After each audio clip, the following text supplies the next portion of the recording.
Hey there, and welcome back. If you are lying down now, with the lights low and the day at last loosening its hold on you, then you have come to the right place, because tonight I am going to take you a very long way from wherever you are and introduce you to someone, and ask you to come with the two of us on the longest and grandest journey of a whole life. Her name is Cecilia. She is 21 years old, and the year is 1786. And tonight she is standing on a windy quay at Dover with the salt in her hair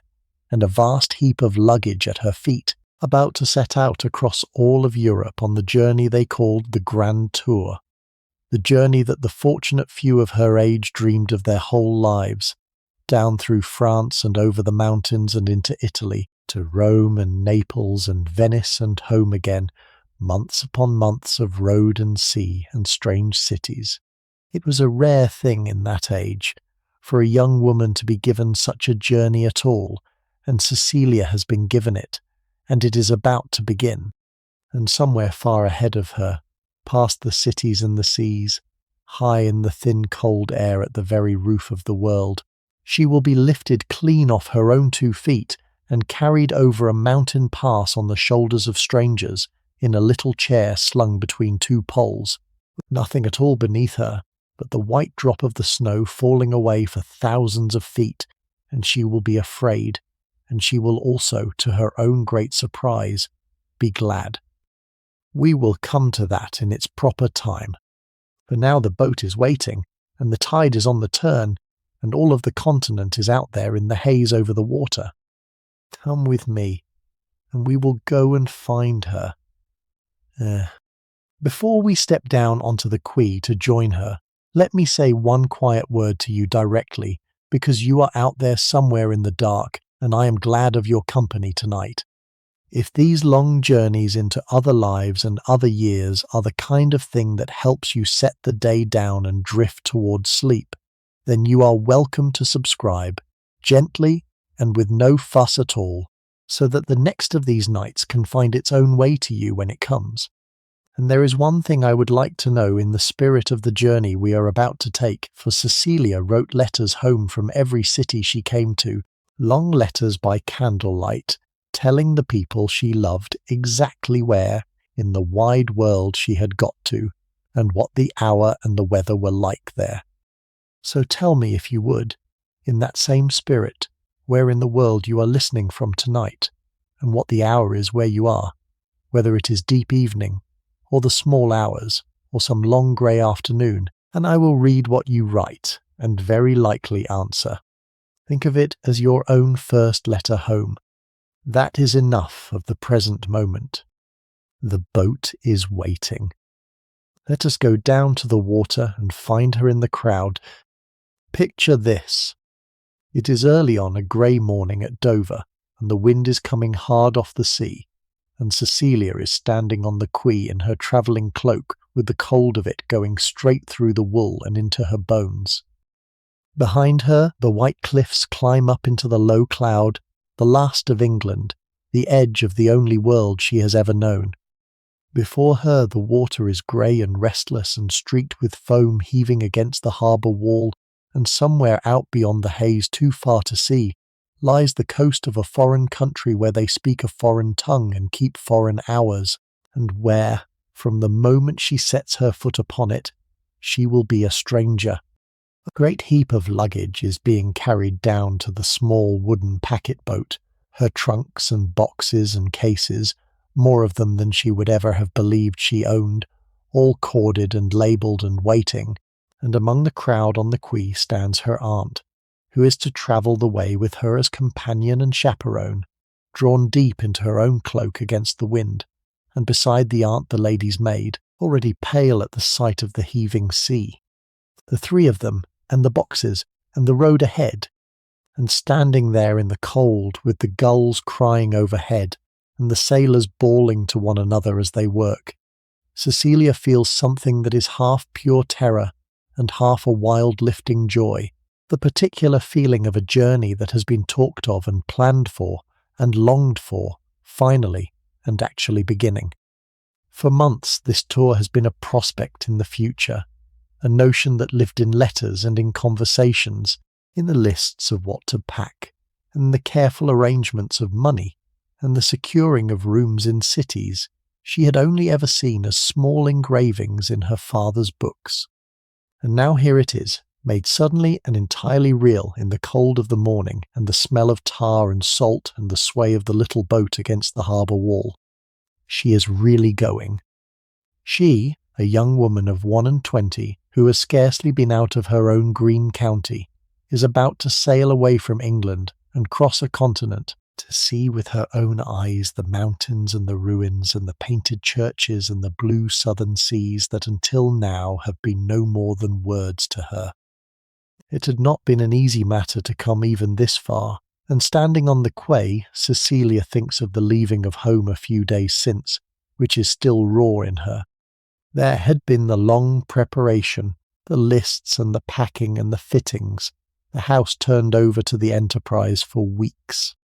There had been her mother's fears, spoken and unspoken, the dangers of the sea and the roads and the foreign air and the foreign men, the long catalogue of all that might befall a young woman so far beyond the reach of help. There had been her father, who had given her this journey against the counsel of half his acquaintance, taking her hands at the last and telling her gruffly to see everything, to write often, and to come home safe and unchanged, by which she understood he meant changed in all the ways he hoped and none of the ways he feared. And there had been the actual parting, the carriage at the door in the grey morning, her sisters weeping, her mother's face held bravely still, the house and the green county, and all of her known life dropping away behind the carriage window as she was carried down at last toward the coast and the sea and the waiting world. She had wept too a little on that first stage. And then she had dried her eyes and looked ahead, for the thing was begun, and there was no use in looking back. She knows how rare a thing she holds this morning, and how easily it might not have come to her at all. A young man of her station would have had this journey as his right, a finishing to his education, a thing expected and arranged without a second thought. For a woman it was another matter, hedged about with doubts and dangers and the endless careful question of her reputation, possible at all only because her aunt would go with her to keep the proprieties, because her father was fond and a little unusual, and had decided his clever restless daughter should see the world before she settled into the narrow life that waited for her at home. Cecilia knows all this, standing on the quay. She knows that most girls she grew up with will live and die within a day's ride of the church they were christened in, and that she has been handed for one shining year the keys to all of Europe. And she means, whatever it costs her in fright and discomfort and homesickness along the way, not to waste a single mile of it. The sailors are calling for the passengers to come aboard. Her aunt touches her arm. It is time. The sailors are calling for the passengers, and so Cecilia gathers her skirts and her courage together and goes down the worn stone steps toward the boat. The gangway is a single springing plank laid from the quay to the deck, and a sailor with a face like cured leather holds out a hard brown hand to steady her across it, and for one moment she is suspended over the green water slapping and sucking between the hull and the harbour wall, neither on land nor aboard, hanging between the life she has known and the one she is going to. And then her foot comes down on the deck of the packet, and a seaman takes her elbow and steers her clear of the men hauling on the ropes, and she is, for the first time in her life, standing aboard a vessel that is about to carry her out of her own country. The deck is a confusion of barrel and rope and baggage, of seamen bawling and passengers clutching their possessions and trying to keep from underfoot, and she finds a place by the rail and stands there while the last of the loading is done, her trunks swung down into the hold on a creaking tackle, her maid below already, and quietly wretched. Then the order comes, and the ropes are cast off the bollards, and a narrow gap of grey water opens between the boat and the harbour wall, and widens, slowly at first, and then all at once, and Cecilia looks back at the white cliffs going up into the low cloud, England standing there solid and known and receding, and understands with a small lurch under her ribs that whatever happens now, there is no calling it back, no stepping ashore again. The thing is done. She is going. There is a comfort on the heaving boat in finding she is not the only soul aboard bound out into the world, and Cecilia falls into talk, between the worst of the sickness, with the other passengers crowded in the little cabin. There are merchants going over on their business, indifferent to the sea, and a family removing abroad, and best of all, an older gentlewoman returning to the continent for a second time, who has made this crossing before and knows the road ahead, and who takes the pale, frightened girl under her wing with a brisk kindness. She tells Cecilia what to expect at Calais, how to deal with the customs men and the innkeepers, which roads are good and which are vile, what the food will be and how to bear it, a whole education in the practical art of travel, delivered in the reeking cabin between the rolls of the boat. Cecilia listens hungrily, storing it all up, and feels her fear give a little ground before plain knowledge, for it is one thing to sail into the unknown, and quite another to sail toward a country someone has mapped for you in advance. By the time the French coast lifts out of the haze, she has gained a friend and 100 useful scraps of counsel, and stepped, without quite noticing, into the Freemasonry of travellers, the loose kind company of all those abroad upon the roads of Europe, strangers who help strangers because tomorrow they may need help themselves. The little boat casts off, and the harbour wall slides away astern, and almost at once Cecilia understands that the sea does not mean to be kind to her.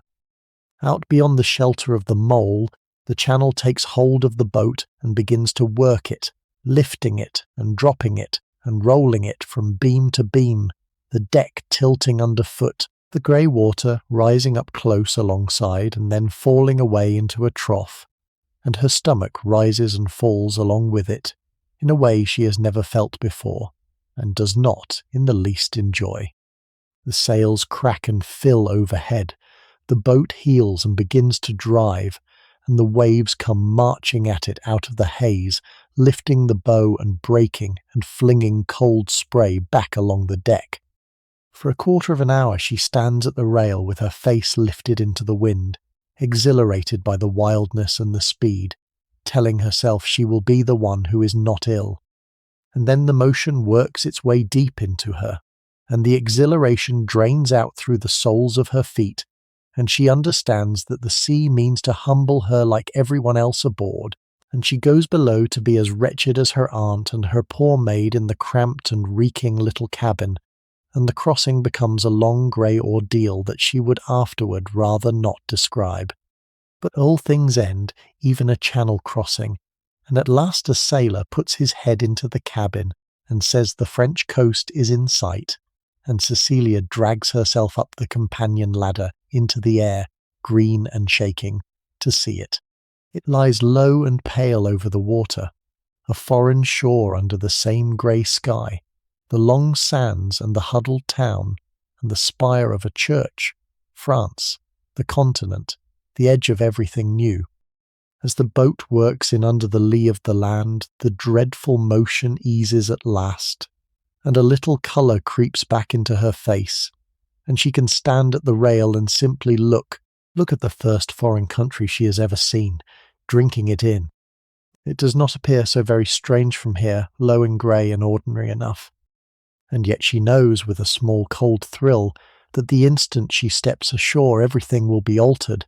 that she is about to walk out of everything familiar and into a place where her own tongue will not easily carry her, where the coins and the customs and the very smell of the air will all have to be learned afresh. The boat is warped in against the quay at Calais, the gangway run out, and on legs that still feel the swell beneath them, Cecilia walks down onto the soil of France.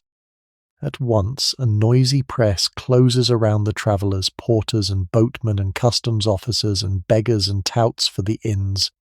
all of them talking at enormous speed in a French that bears very little resemblance to the careful schoolroom French she had thought she knew, and she stands in the middle of it, clutching her aunt's arm, jostled and bewildered, understanding perhaps one word in 5. It ought to be frightening, and a part of her is frightened. But underneath the fright runs something brighter and stronger. The plain astonishing fact of it, she is abroad. She has crossed the sea. She is standing on the continent of Europe with all of it spread out ahead of her, and the noise and the strangeness and the smell of the foreign quay are not an ordeal to be survived, but the first real taste of the thing she has crossed the water to find. The adventure, the actual adventure she has dreamed of for so long, has begun, and the first thing it asks of her is to find her trunks in the chaos and keep her feet. The first ordeal ashore is the customs house,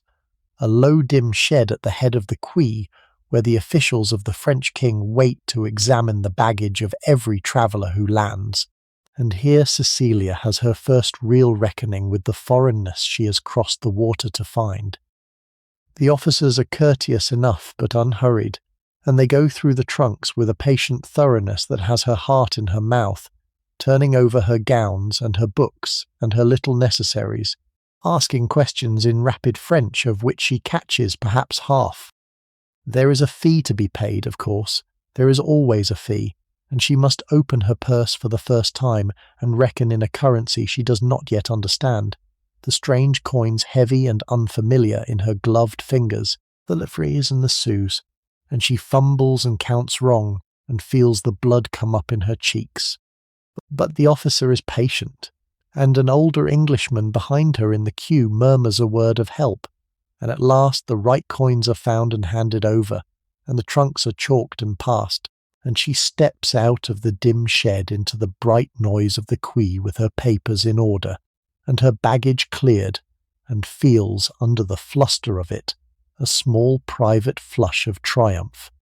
She has landed in a foreign country, and been questioned by its officers, and paid its strange money, and come through. It is the smallest of victories. It feels enormous. It strikes her, those first days in France, how much of travelling is simply the patient management of small difficulties, and how good it is making her at it. At home everything had been done for her, smoothed and arranged by servants and parents and the long-settled order of things, so that she had never in her life had to reckon a strange sum, or stand her ground with a cheating tradesman, or decide a thing of consequence for herself. Now there is scarcely an hour without its small puzzle to be solved, the bill to be checked, the road to be chosen, the lodging to be judged, the servant to be directed, the foreign coin to be counted, and Cecilia, who would once have been helpless before the least of these, finds herself growing daily more capable, more decided, more her own mistress. There is a quiet pride in it that surprises her, the discovery that she can manage, that the world does not fall down when she takes its small affairs into her own hands, that she is, it turns out, a person of sense and resource, and not the sheltered ornament she had been raised to be. It is not the kind of thing she can put in a letter home, this slow growing into her own competence, but it is perhaps among the most lasting of all the gifts the journey is giving her, worth as much in its plain way as all the marble and the music, the simple, unglamorous discovery that she is equal to the world. That first night in the inn at Calais, the foreignness of where she has come settles over Cecilia slowly, in 100 small particulars, as she lies too tired and too wide awake to sleep. The room itself is not like an English room. The bed is enormous and high, a great curtained edifice she had half to climb into, the bolster hard and strange beneath her neck, the linen smelling of an unfamiliar soap, lavender, and something sharper underneath it.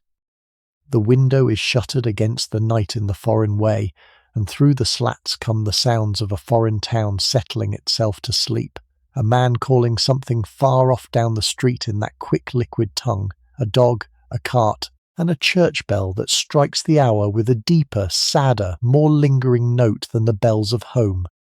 At supper, in the low-beamed room below, she had been brought dishes she had never seen, a clear soup and then a fowl in a rich brown sauce, thick with wine and herbs,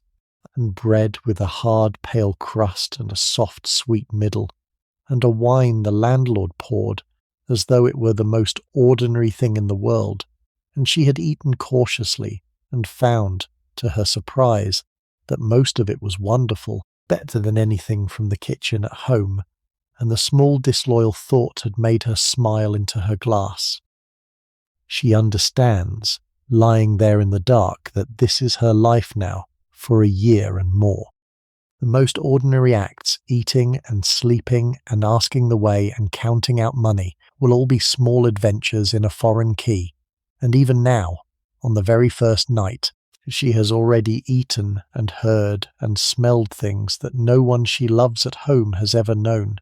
There is a loneliness in that thought, a thin cold thread of it, the knowledge that the same dark lying over this strange French town lies also at this moment over her mother's house over the water, where they have no notion at all where she is tonight or what she can see from her window. But there is something else in it too, stronger than the loneliness, and she lies still and feels it burning quietly under her ribs. It is the feeling of a person who has stepped clean off the edge of her own small-known world, and not fallen, and not been swallowed, but found another world waiting on the far side, larger and stranger and more full of wonders than she had ever let herself imagine. The candle gutters and drowns in its own wax and goes out, and Cecilia lies in the strange bed in the foreign dark, frightened and far from home and entirely secretly fiercely happy, and means tomorrow to go further. The morning brings the first of a ritual that will order all of the year to come, the long business of departure, and Cecilia learns it now for the first time in the cold inn yard at Calais. There is the reckoning to be settled with the landlord, the bill gone over by candlelight and paid out in the unfamiliar coin, the small disputes over what was eaten and what was charged conducted half in French and half in Pointing. There is the loading of the carriage, the trunks brought down and corded into their places on the back and the roof, the lighter things stowed within, the burden balanced and lashed while the postilion stands by his stamping horses and the inn servants wait, none too patiently, for their few coins. The maid is pale and quiet this morning, and Cecilia understands without being told that the girl is homesick already, more frightened than she will say of the foreign country, and the foreign tongue, and the road ahead, and she is gentle with her, and finds that being the one who comforts steadies her own heart as nothing else could. And then the bill is paid and the last box is lashed, and the three of them are handed up into the carriage, and the landlord bows in the doorway, and the postilion cracks his whip, and they roll out of the yard and out of Calais and onto the open road south, and the real journey, the overland haul toward the mountains and Italy, begins in earnest under a pale clearing sky. There is the matter of the language, which is at first a daily comedy and a daily trial, and Cecilia sets herself to master it as she goes. The schoolroom French that seems so adequate at home proves a poor frail thing against the rapid living tongue of the inns and the roads, and her first attempts to make herself understood are met as often with blank looks as with answers. But she is quick and she is determined, and she has the stern teacher of necessity, and week by week her ear sharpens and her tongue loosens, and the blank looks come less often, and she begins to catch the jokes and join the bargaining, and ask her own way without rehearsing the words 10 times first. And later, in Italy, she must begin again from almost nothing, fumbling at the soft, quick southern speech, and there is a fresh round of pointing and laughing and small humiliations before that tongue too begins to come. But there is a deep pleasure in it that she had not expected, the gradual opening of a closed door, the moment when a foreign speech stops being a wall and becomes a window, when she understands not just the words but the wit and the warmth behind them, and can be, in another language, something of her own true self. Each tongue she gains, she feels, is a country opened, a people let in, and she would not trade the small daily struggle of it for all the ease of staying silent and apart. In the grey of the next morning the real labour of the journey begins, and Cecilia is introduced to the conveyance that will be her moving house for the months to come, drawn up steaming in the inn-yard with its team stamping and blowing in the cold, the post-chaise. It is a high, light, well-sprung carriage built for the road, slung upon stout curved leather braces, so that it swims and sways over the ruts rather than jolting through them, and a man in a heavy coat and enormous boots sits one of the horses to drive it, the postilion, who will be changed along with the team at every post-house down the road. Into the body of it climb Cecilia and her aunt and the maid, packed about with cushions and rugs and the small necessaries of travel, the medicine chest and the travelling clock and the basket of bread and cold fowl, while the mass of the luggage is corded onto the back and the roof until the vehicle seems impossibly burdened. The landlord bows them off. The postilion gathers his reins and cracks his long whip with a sound like a pistol shot. The horses lean into their collars, and the chaise lurches forward out of the yard and onto the road south, and the wheels begin to turn, and the road to Italy begins at last to unwind. She will come to know this carriage very well indeed before the year is out, to know the particular sway of it, and the creak of the leather, and the smell of the upholstery warmed by the sun, the way the light moves across the opposite seat as the road turns and turns again. For now it is all new, and she sits forward with her face close to the glass, drinking in the country of northern France as it unrolls past her, the flat green fields and the tall poplars standing in their straight ranks along the road, the low farms, the villages each gathered close about its church and its midden, the peasant women in their white caps who straighten up from their work to watch the foreigner's carriage rattle by. A coach in that age made perhaps 15 or 20 miles in a day over those rough roads no more, and so the country comes to her slowly, an inch at a time, the bright day soaking in through her eyes while her aunt dozes in the corner and the maid mends a glove and the wheels beat out their steady measure beneath them. She learns too, in those first French days, the lottery of the inns, for the comfort of a traveller in that age depended entirely upon where the night caught her, and the nights were not all alike. There are good inns, where the welcome is warm and the linen clean, and the supper a small wonder, and the bed, though strange, a place of real rest.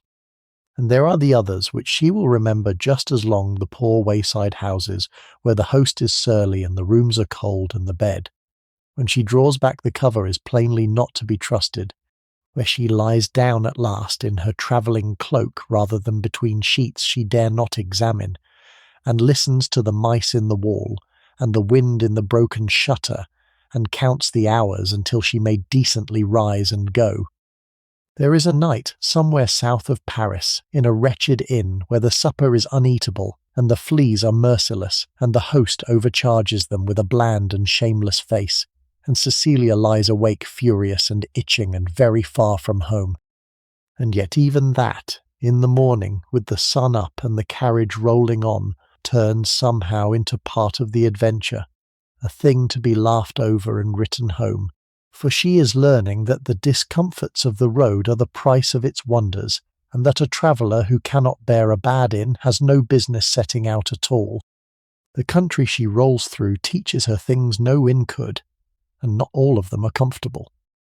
For all the richness of the land, the fields heavy with corn, and the slopes blue with grapes, the people who work it are poorer than any she has known at home, the peasants in their villages thin and weathered and bowed, their houses mean, their children ragged and barefoot in the dust, and Cecilia, looking out from her well-sprung carriage with its cargo of trunks, feels the difference between herself and them like a small, steady reproach. She sees a woman old before her time bent under a great load of faggots, and a man and his wife both harnessed beside their single beast to drag a plough through stony ground, and she begins to understand, dimly, that the glittering France of the Paris shops and the painted court is built upon the patient bowed backs of a vast labouring multitude who will never see a silk or taste a sugared sweet. She does not yet have the words for what she is seeing, nor any notion of what it portends, but the sight lodges in her and troubles her, and she is quieter for some miles after, watching the ragged children run after the carriage with their hands out, and feeling, under all her wonder at the world, a first faint unease at the unequal way it is arranged, and the days settle into a rhythm, the deep, unhurried rhythm that will carry the three of them all the way across Europe, and there is a peace in it that Cecilia had never thought to find. She wakes in a strange inn, and breakfasts, and the luggage is corded up and loaded again, and they climb into the chaise, and the long day's travelling begins, the hoofs and the wheels beating their patient measure on the road, the country sliding by, the dark with her aunt, rising and falling and lapsing into long, comfortable silences, the book she cannot quite read for watching the window, the doze in the warm of the afternoon with her cheek against the side. At the post-houses the tired horses are unhitched and fresh ones put to in a flurry of shouting and stamping, and on they go. As the day wears down and the light goes gold and then grey, she begins to watch for the lights of the town where they will lie that night, the next strange inn, the next foreign supper, the next high-curtained bed. There is discomfort enough in it, the bad roads and the worse beds, the cold and the dust, and the endless packing and unpacking, and yet beneath the discomfort runs that steady, deep contentment, the sense of being carried, day upon day, further and further into the wide world, with nothing required of her but to sit and look, and let the unhurried miles do their work. Not every day on the road runs smooth, and Cecilia learns the other face of travel one hot afternoon when, far out in the empty country between towns, there comes a sudden jolt and a crack and a shout from the postilion, and the carriage lurches and stops, and they climb down into the white dust to find that something in the harness or the wheel has given way. And then there is nothing to be done but wait, in the heat and the silence, while the postilion sets about his mending, the horses cropping the dusty verge, the cicadas shrilling in the parched grass, not another soul in sight along the whole shimmering length of the road. It is the first time Cecilia has felt the loneliness of the open country, the long stretches between the safety of one town and the next, and she thinks uneasily of the tales she has heard of robbers on the lonely roads, of carriages stopped and travellers stripped, and she is glad of the stout manservant who travels up beside the driver, and of the talk of a pistol kept in the seat pocket against need. But no one comes, only the heat and the dust and the patient mending, and in time the thing is fixed and they climb back in and roll on, and the moment of fear thins away behind them. Yet she does not forget it. The road is not all golden ease, she understands now. It has its hazards and its lonely hours,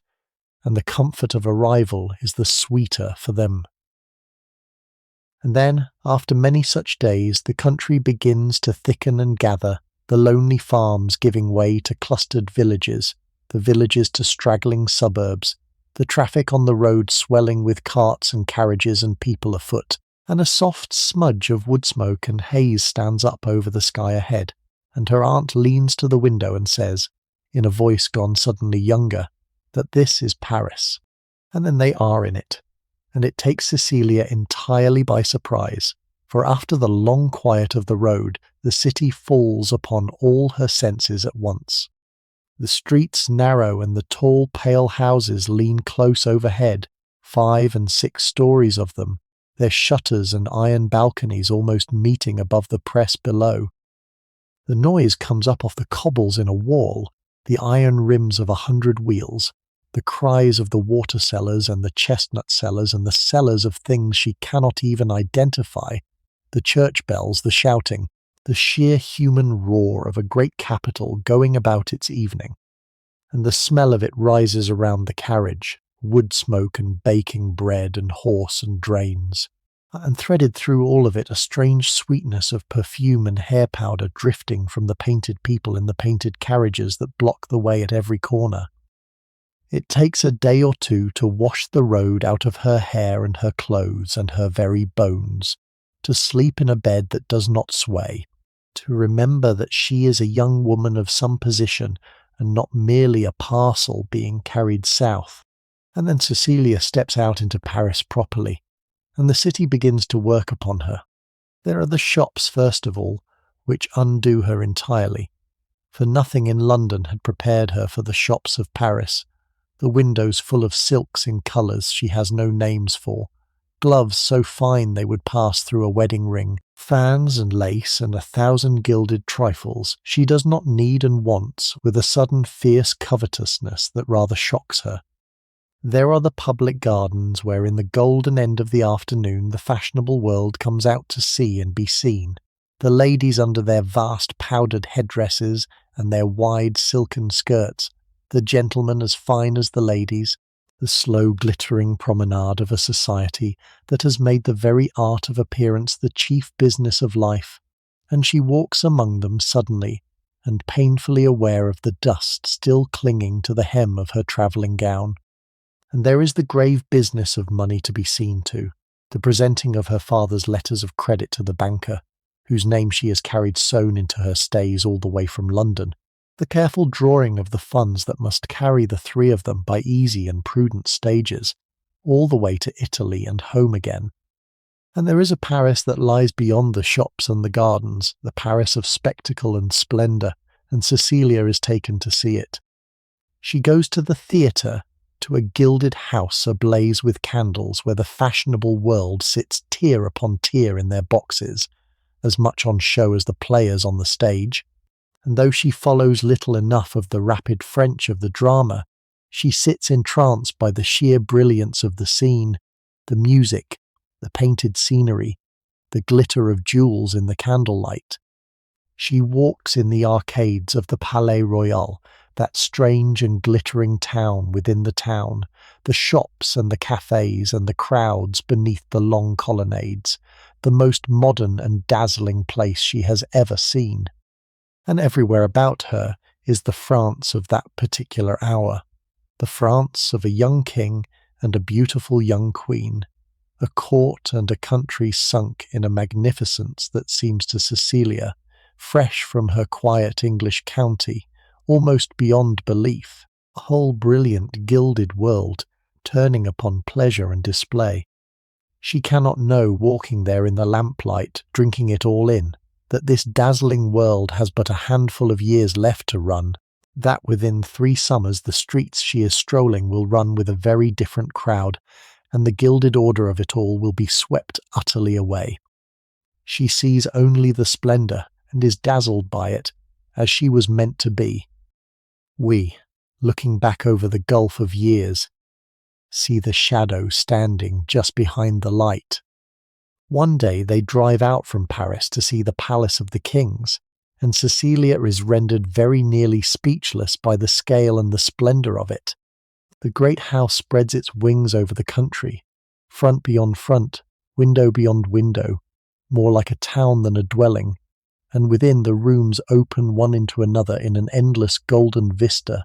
the painted ceilings, the tall mirrors throwing back the light, the gilding everywhere, until the eye grows weary of magnificence. And the gardens beyond are as wonderful as the house, the long straight walks and the clipped green walls, and the broad sheets of still water, the marble figures gleaming among the trees, the fountains that on certain days are loosed all together to throw their waters glittering into the air, the vast landscape bent and ordered and tamed into one enormous work of art for the pleasure of a court. Cecilia walks the endless gravelled walks in the sun, and tries to take in the sheer prodigious wealth and labour of it, the thousands of hands and the rivers of money that made and keep this single pleasure house of kings. She is dazzled, as she is meant to be. and only much later, looking back, will she understand that she walked those golden galleries in the very last seasons of the world that built them, a guest at the close of a long, brilliant evening that was nearer its end than anyone there could bear to know. And there is the other Paris, the one that does not walk in the gardens nor sit in the lit boxes, and Cecilia cannot help but see it too, for it presses close against the splendour on every side. In the same streets where the painted carriages roll, there are beggars beyond counting, the maimed and the old and the hungry, children with sharp, wise faces working the crowds, whole families, it seems, living in the doorways and under the bridges of the river. The contrast is sharper here than anywhere, the magnificence and the misery jammed up against one another in the narrow ways, the perfumed and the powdered stepping over the wretched to reach their carriages, and it strikes Cecilia with a force that the open country never quite had. She has been raised to think of the poor as a settled and natural part of the order of things, to be pitied and relieved and not much wondered at. But something in the violence of the contrast here will not let her rest so easily, and she finds herself looking, really looking, at the faces in the gutter, and wondering. She says nothing of it in her letters home, not knowing how to say it. But it goes into her with all the rest, the dark thread woven close against the gold, and she does not forget it. There is, too, the matter of being made fit to be seen, for a young woman could not move in the society of Paris in the gowns that had served her in an English county, and so Cecilia submits herself to the hands of a French dressmaker, and finds the experience and education in itself. She is measured and pinned and turned before the glass, draped in silks of a quality and a colour she had never handled at home, advised and gently overruled by a brisk small Frenchwoman who plainly regards English taste as a charming affliction to be cured, and she emerges, after some days and rather more of her father's money than she means to confess, transformed. When she dresses for her first evening in her new Paris clothes and sees herself in the long glass, she scarcely knows the elegant young woman who looks back at her, and feels a small guilty thrill of pleasure at the change, and a small pang too, wondering what her mother would say. It is a little thing, a matter of silk and lace and the cut of a sleeve, and yet it is part of the larger change working in her, the gradual making of the girl from the quiet county into a woman who can walk into a Paris drawing-room and hold her own, and she folds the old travelling gown away in the bottom of the trunk, and does not, she notices, much miss it. There is the river too, and the old heart of Paris upon its island, and Cecilia goes one grey afternoon to see the ancient cathedral that has stood there since the deep Middle Ages. After the bright modern glitter of the shops and the gardens, it is another thing entirely, dark and vast and grave, the front rising sheer and crowded with carved figures worn soft by the centuries, the rows of coloured glass burning high in the gloom, the stone columns climbing up into a dimness full of the smell of cold stone and old incense and time. She walks the dim nave with her footsteps echoing, small beneath the soaring vault, and feels the weight of the centuries that have prayed here, the kings crowned and the dead mourned, and the ordinary griefs and hopes of numberless lives carried up under this same roof for 500 and 600 years. It is a different beauty from the white and gold churches she will come to know in Italy, an older, darker, sterner beauty, and it moves her in a different way, and she sits a while in the cool dimness and lets it work on her, and thinks that a country is to be read in its old stones quite as much as in its shops and its gowns, and that she means now to read every stone she can. But it is in the evenings, in the candle-lit rooms where she is received, that Cecilia feels the deepest change begin to work in her, and begins to understand that this journey is altering not only what she sees but who she is. For she is taken up into society, as a young Englishwoman of family travelling under a respectable aunt's wing was bound to be, and she finds herself at tables and in drawing rooms where the conversation runs on things that were never spoken of in the careful, narrow world of home, on painting and on music, on the new philosophy, on the doings of kings and the temper of the age, and where, to her astonishment, the women speak as freely and as cleverly as the men. At first she sits very quiet, listening, learning the shape of it, watching how a thought is offered and taken up and turned and answered. At home her days had been small and watched, hedged round with 1,000 quiet rules about what a young woman might say and do and be, and the habit of silence is deep in her. But the air here is larger, and one evening she ventures an opinion of her own, on a picture she has seen that very afternoon, half expecting to be smiled at and passed over, and instead it is taken up and answered seriously, as though her mind were a thing worth the trouble of engaging, and something in her that has been folded small all her life begins, very cautiously, to unfold. There is one evening in particular that Cecilia will remember all her life, an evening in the salon of a French lady of fashion who has taken a kindly interest in the grave, clever young Englishwoman. The room is long and candle-lit, and full of easy, brilliant talk, men and women together, the conversation moving like quicksilver from a new play to a point of philosophy to the latest folly at court and back again, everyone witty, everyone at ease, no subject too high or too light to be taken up and played with and set down. At home such talk would have been thought fast in a woman or simply strange, and Cecilia sits at first in her old habit of silence, listening, half afraid. But the lady of the house draws her out with a kind skill, asking her opinion of this and that, refusing to let her hide, and little by little Cecilia finds her voice, and ventures a thought, and then another, and is answered, and laughs, and argues, and forgets to be afraid. She walks back to her lodgings that night under the Paris stars with her aunt, her cheeks warm, her mind alight, feeling that some door she had not even known was shut has swung quietly open inside her. She has been treated, for one whole evening, as a person whose thoughts were worth the having. She will not easily forget how that felt, nor consent ever again to being quite so silent as she was. And every few days she sits down late, by the light of her own candle, and writes the letters home that will be the truest record of her journey, and in the writing of them the change works deeper still.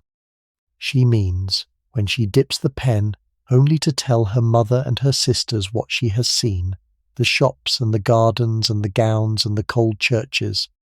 But as the pen moves, she finds she is telling them more than that. She is describing the painted ladies in the gardens and the quick clever talk in the drawing rooms and the strange new largeness of the air she breathes. She is setting it all down in her own words, ordering it, weighing it, judging it, making sense of it for herself, even as she makes it plain for them. And she understands, with the candle burning low and the city murmuring beyond the shutters, that she is becoming, almost without noticing it happen,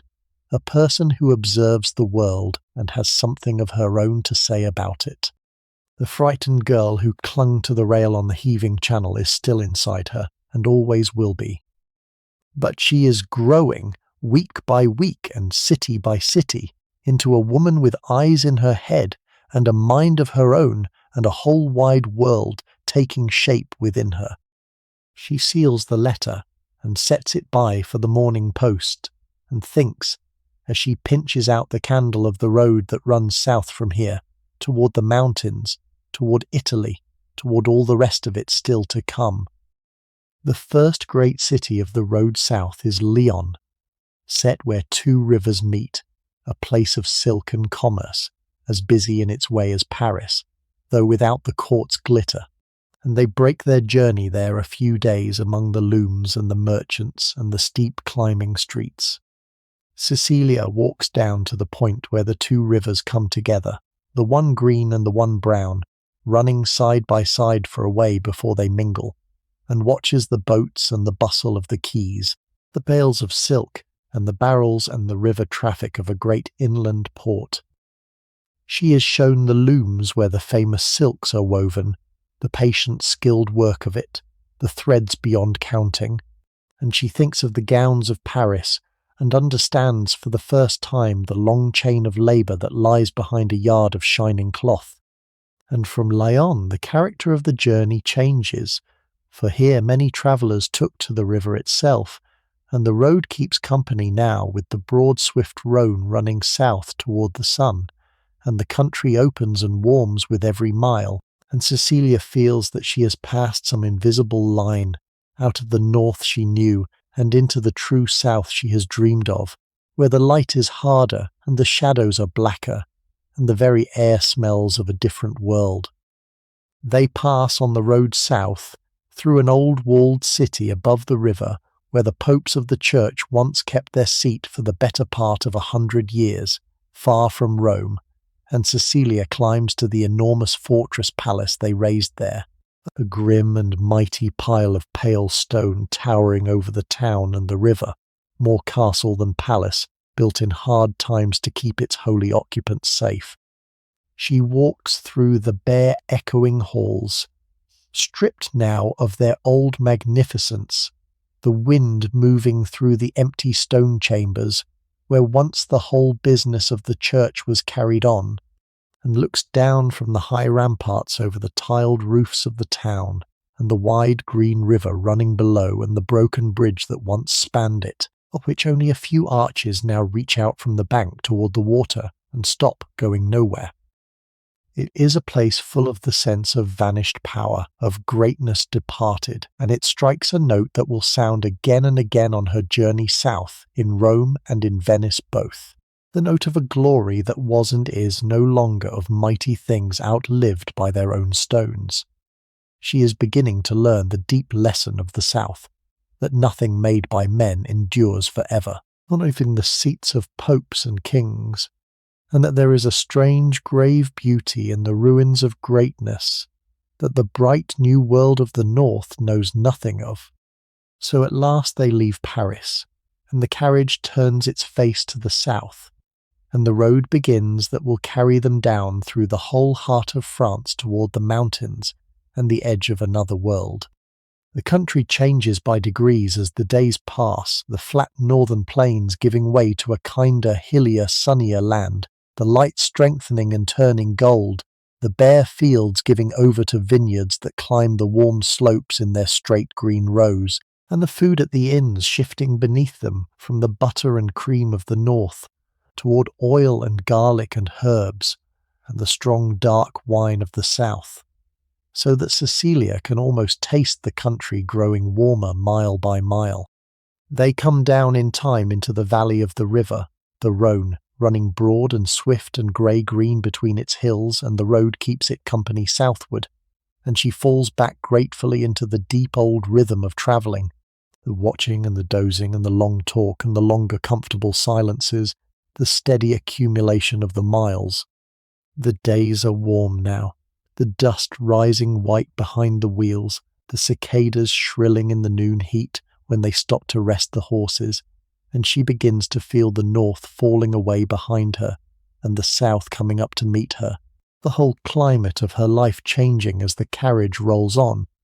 The miles down the valley of the river are some of the sweetest of the journey, for the worst of the road is behind, and the mountains are not yet near, and there is nothing to do but roll south through a ripening country under a deepening sun.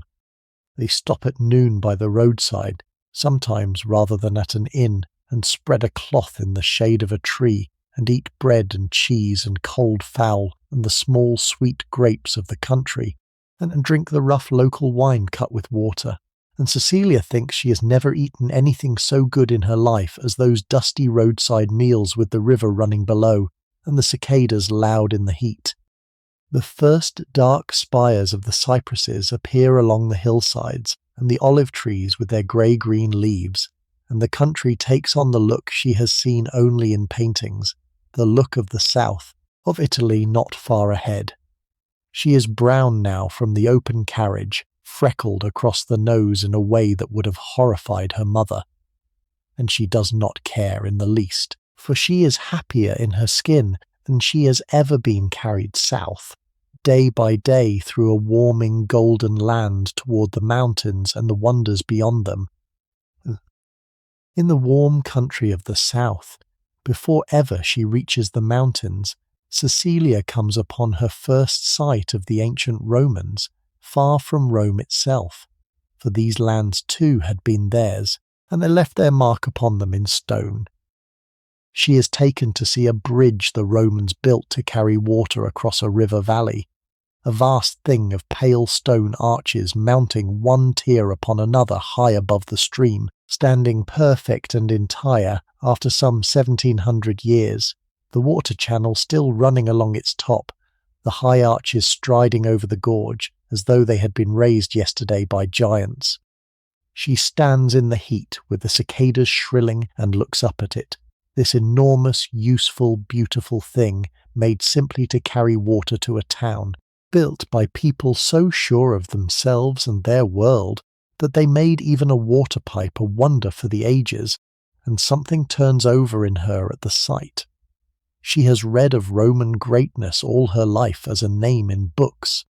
Here it is in stone above her head in the southern sun, real, solid, enduring, casting its shadow across the river as it has cast it across so many centuries,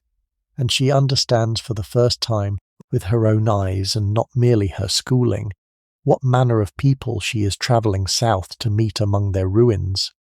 In the same warm country there stands another and a greater Roman thing, a vast oval ring of arches built to hold the people of a whole city at the games, a smaller brother to the mighty one she will come to in Rome itself, but standing here far more nearly whole, its tiers of stone seats climbing up almost entire under the southern sun. Cecilia climbs the worn steps and sits high on the ancient benches where the people of the Roman town sat to watch their cruel spectacles 2,000 years ago, and looks down into the empty arena below, and tries to fill it in her mind with the roar and the colour and the blood, and cannot, quite, for it is too quiet now, too peaceful, the swifts wheeling in the blue above, and the grass growing in the high cracks and a few goats grazing where the crowds once shouted.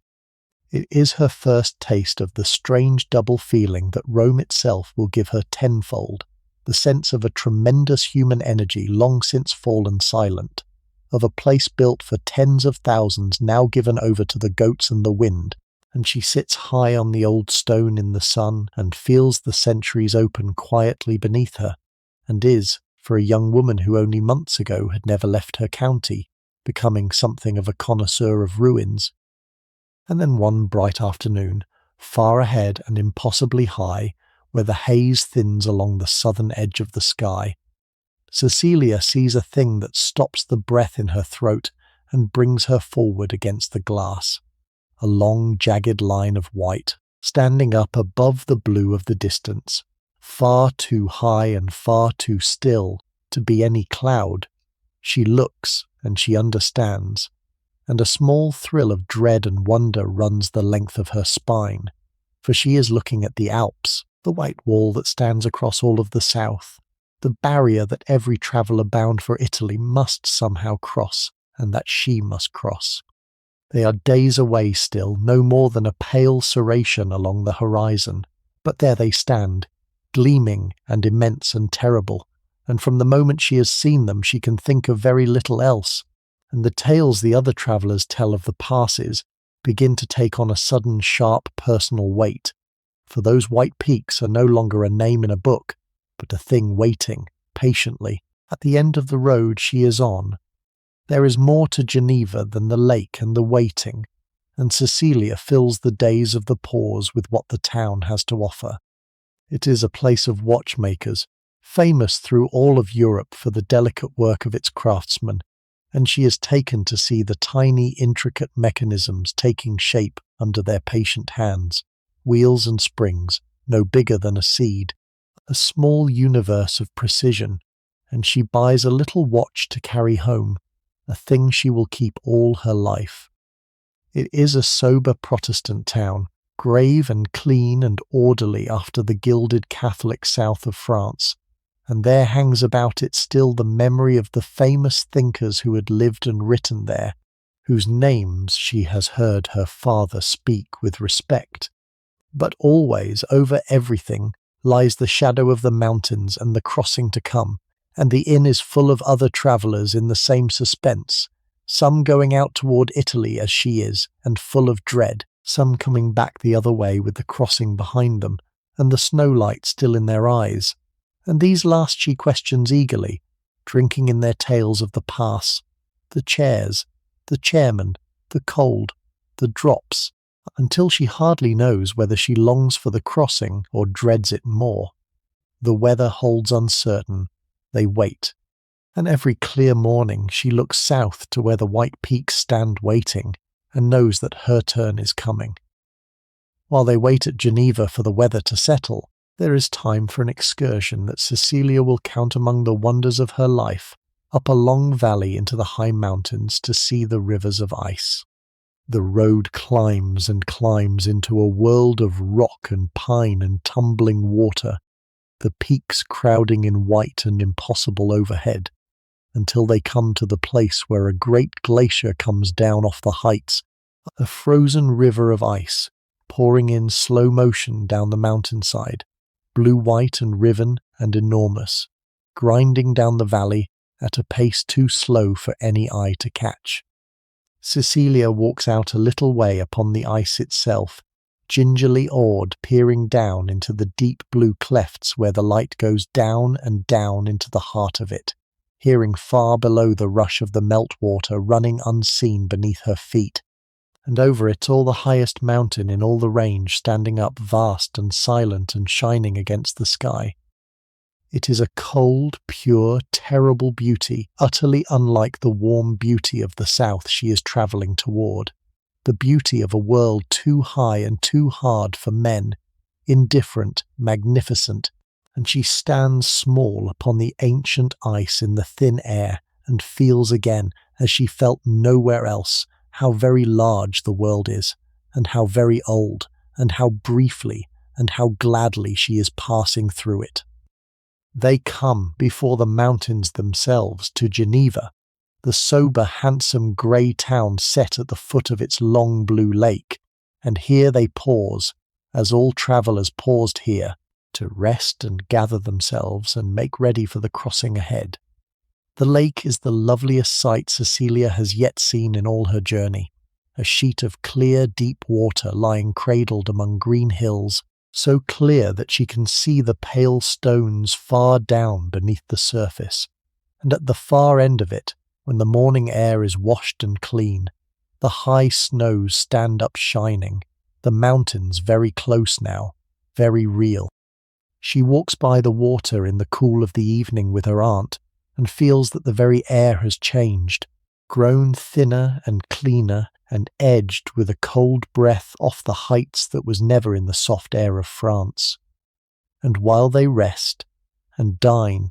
and powder the long dust of the road from Paris out of their hair, the serious practical business of the crossing is being seen to all around them, for no one in their right mind simply blundered up into the Alps. The hired guides and the servants watch the weather on the high passes day by day, waiting for a settled clear spell, for to be caught by a storm up among the peaks was a deadly thing that had killed travellers before.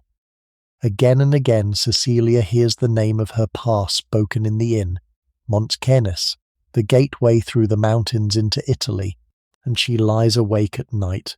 turning it over, half longing for the crossing, and half sick with dread of it, knowing there is no road to Italy that does not climb up and over the cold white top of the world.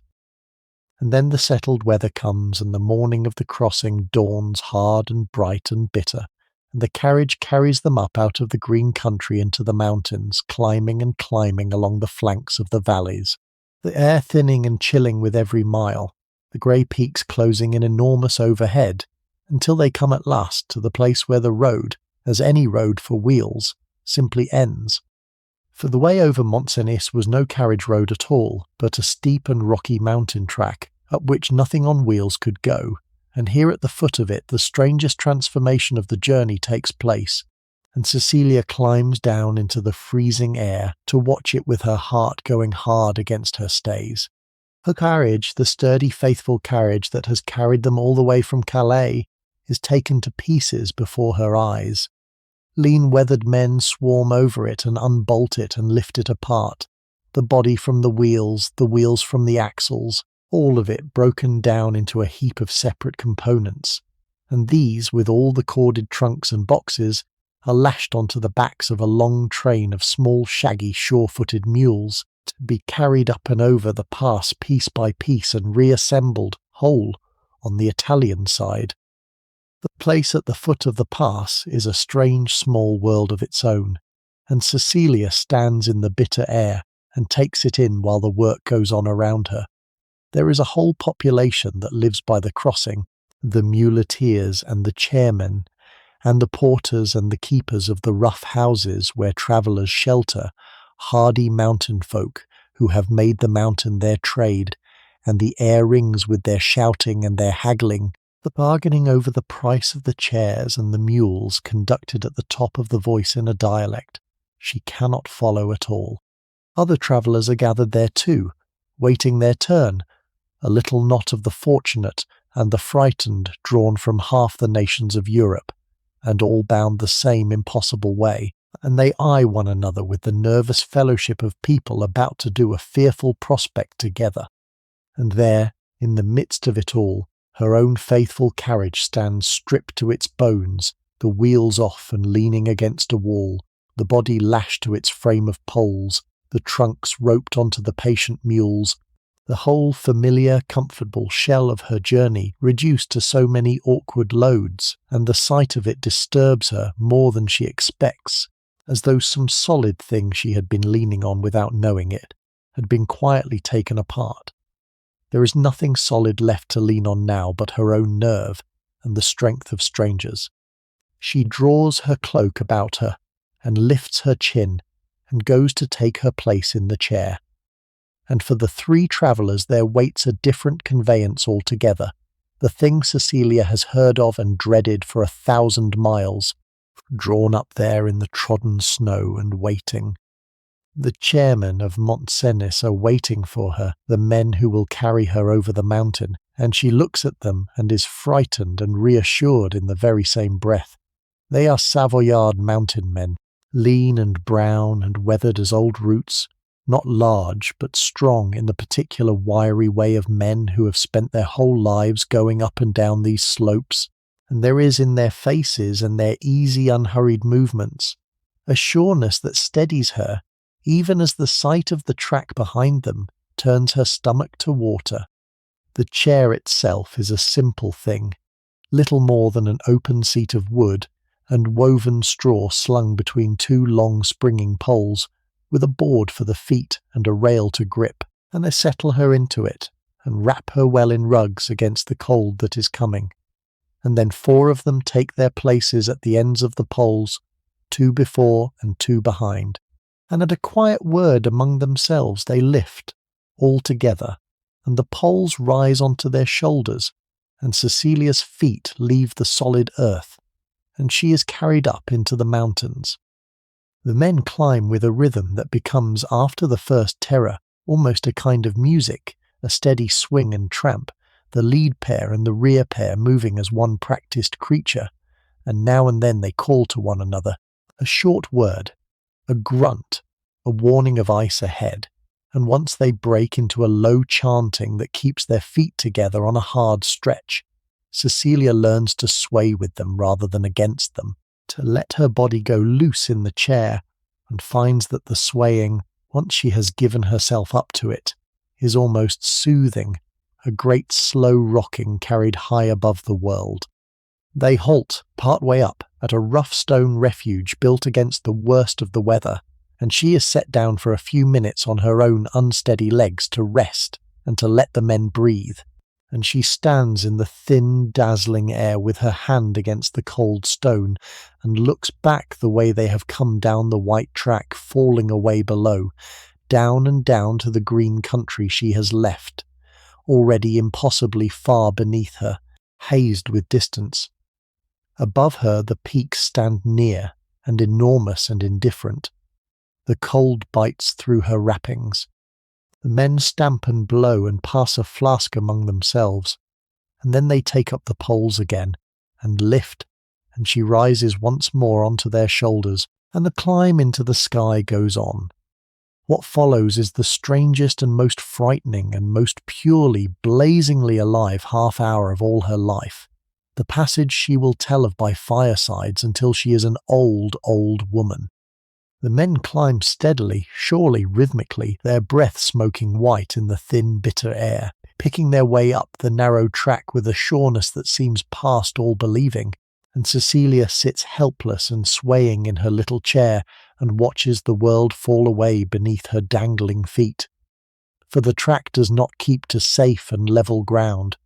It runs along the open shoulders of the mountain, and at the turns it carries her out over drops so sheer and so deep that when she looks down, as she cannot help but look down, she sees the snow and the grey rock falling away beneath her own feet for hundreds, for thousands of feet, down and down into the blue shadow of the valley, with nothing at all between her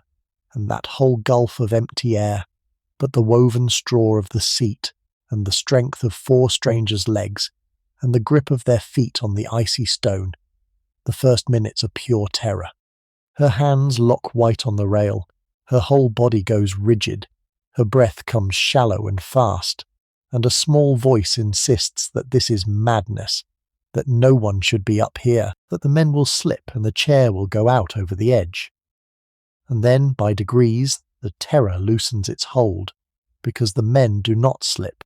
Step after sure step, turn after dizzying turn, they carry her on, never hurrying and never faltering, their feet finding the stone as easily as hers would find a level floor, and her body begins at last to believe what her eyes have been telling it, that these men have walked this track 10,000 times and will walk it again tomorrow, that she is, however impossible it feels, entirely safe in their hands. And as the fear drains away, it leaves a vast open space behind it, and into that space there comes flooding a feeling so vast and so strange that Cecilia has no name for it at all. She lifts her eyes from the drop and looks out, and she is higher than she has ever been in her life, higher than the birds, up among the bare white shoulders of the peaks where the snow lies blue in the hollows and the sky overhead is a deeper, harder, purer blue than any sky she has known below.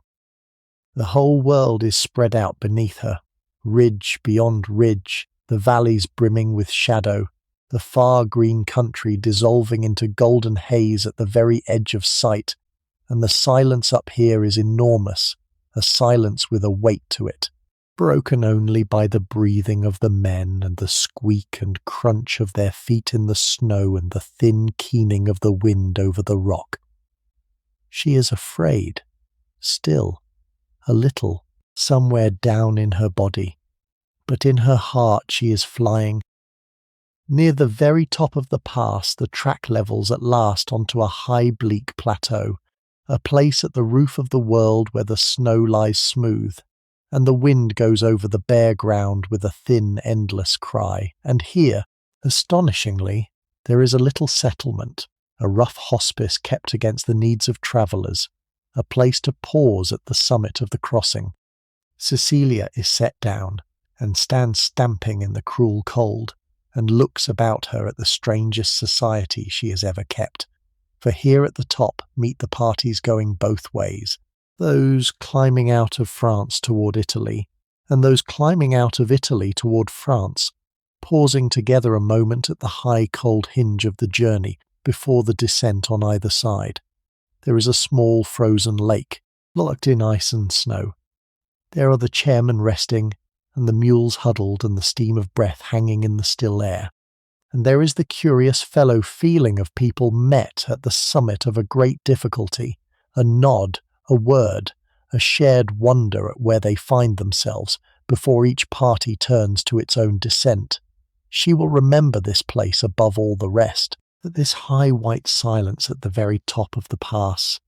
the place where, For one strange suspended hour, she stood at the roof of all the world, with the kingdoms of Europe falling away on either hand, and was glad. And she understands, swaying there between the white earth and the blue sky with the wind cold on her face, that this is a thing she will carry to the very end of her days, that whatever else the years take from her, they will never take this. The knowledge that she, a young woman who a few short months ago had never been beyond her own green county, went up over the very roof of the world in a chair on the shoulders of strangers, and looked down upon the tops of the clouds, and was not destroyed by it but enlarged.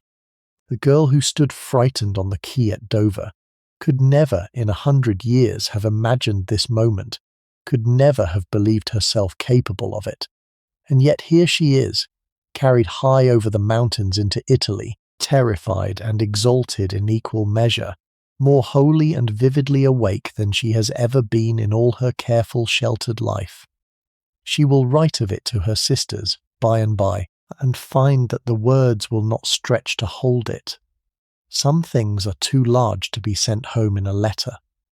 They can only be lived, once, at the top of the world, and then carried quietly inside forever after. And then they are over the highest point of the pass, and the track tips downward, and the descent begins, and if the climbing was a slow and solemn terror, the going down is a wild and laughing one. For on the Italian side, where the snow lay deep and smooth across the upper slopes, the mountain men did not walk their burdens down at all but sledged them, settling Cecilia onto a rough low sledge of wood,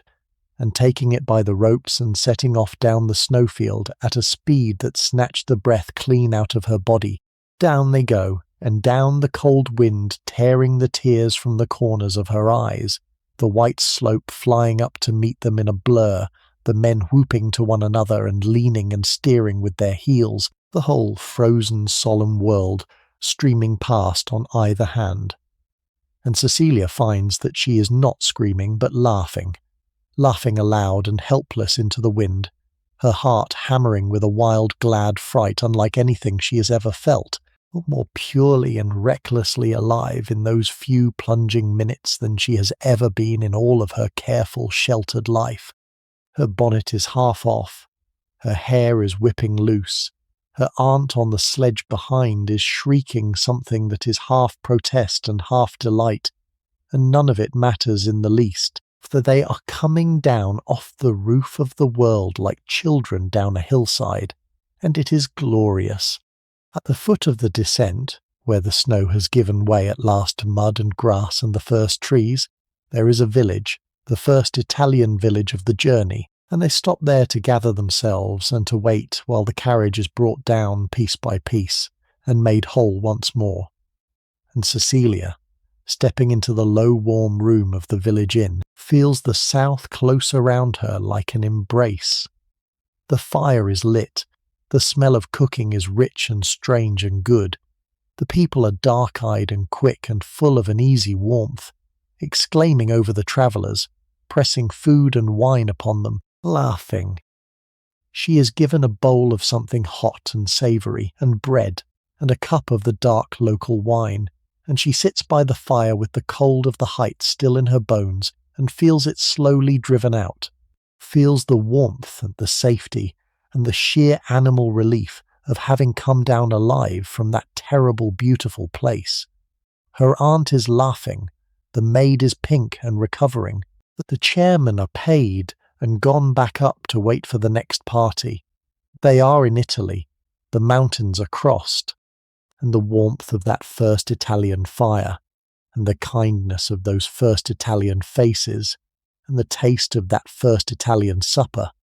fold themselves into her forever as the very threshold of the south, the moment she stepped out of the cold north, and into the warm heart of the world she had crossed everything to reach. And as they come down and down out of the white country, the very air begins to change, and Cecilia feels the change on her skin before her mind can quite take it in. The thin, hard, bitter cold of the heights begins to soften. A gentleness comes creeping into the wind. The snow gives way to bare wet rock, and the rock to the first thin grass, and the grass to scrub, and the scrub to trees, real trees with leaves upon them, and then she smells it, rising up the mountain to meet her before she can rightly see it. A warm, sweet, living green smell, the smell of leaves and earth and growing things and something flowering, the smell of the south, of Italy itself, climbing up to welcome her down.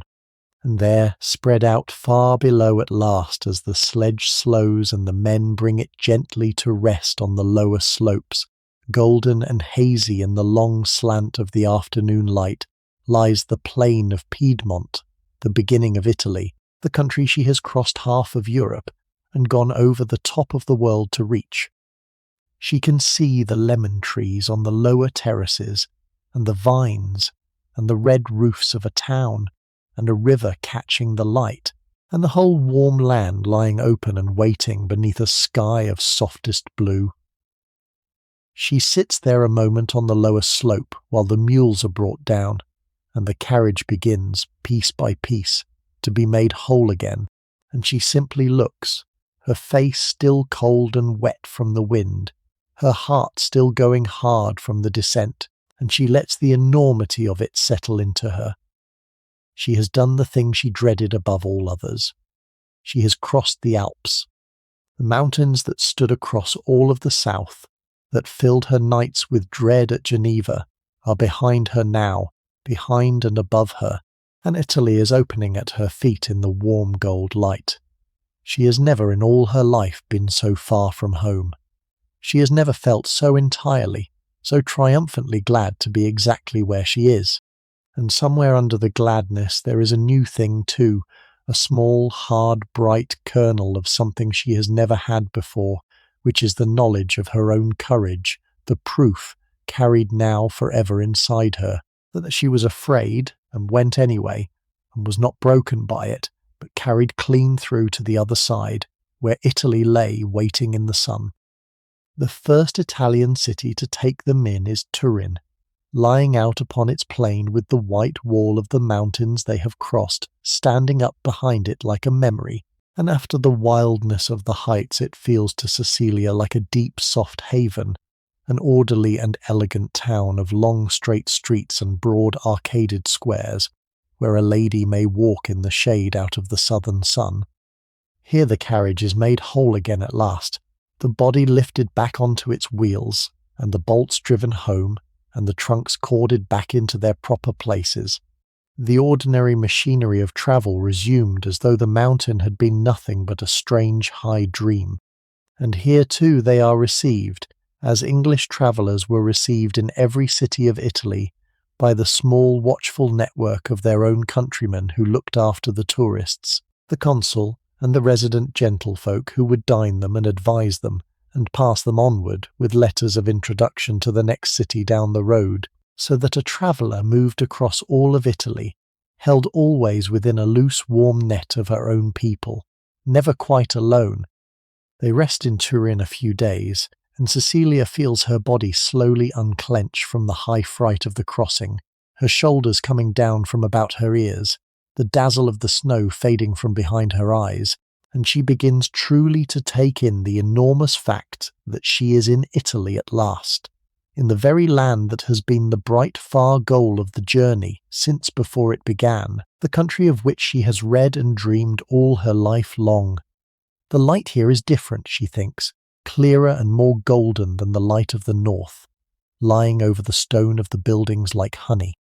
The speech in the streets is soft and quick and musical, a kind of music in itself even when she cannot follow it. The food is bright with oil and tomato and herb, the wine dark and warm and easy. She has come down out of the grey north into the golden south, and every sense she owns knows it. And she walks the arcades of Turin in a kind of quiet daze of arrival, hardly able to believe that the long-dreamed-of name on the map has become this real warm city about her, full of real people going about their real lives under the Italian sun. Turin gives her, too, her first taste of the small civilized pleasures of Italian city life, and she takes to them with delight. There is the famous chocolate of the place, thick and dark and rich, taken in the morning in the cafes under the long arcades, a luxury she had known only rarely at home, and finds here a daily institution. There are the arcaded streets themselves, made so that a lady may walk and shop and meet her acquaintance, sheltered alike from the sun and the rain, the town arranged, it seems, for ease and elegance and the gentle passing of the day. And there is an evening at the opera, her first in Italy, in a great horseshoe of lit boxes where the music pours down golden from the stage and the audience talks and visits from box to box quite as much as it listens, where the singing is of a beauty that stops her breath even as the chatter around her never pauses. For the Italians, she learns, treat their opera house as a drawing room with music in it, a place to see and be seen and conduct the business of society against the most glorious of backgrounds.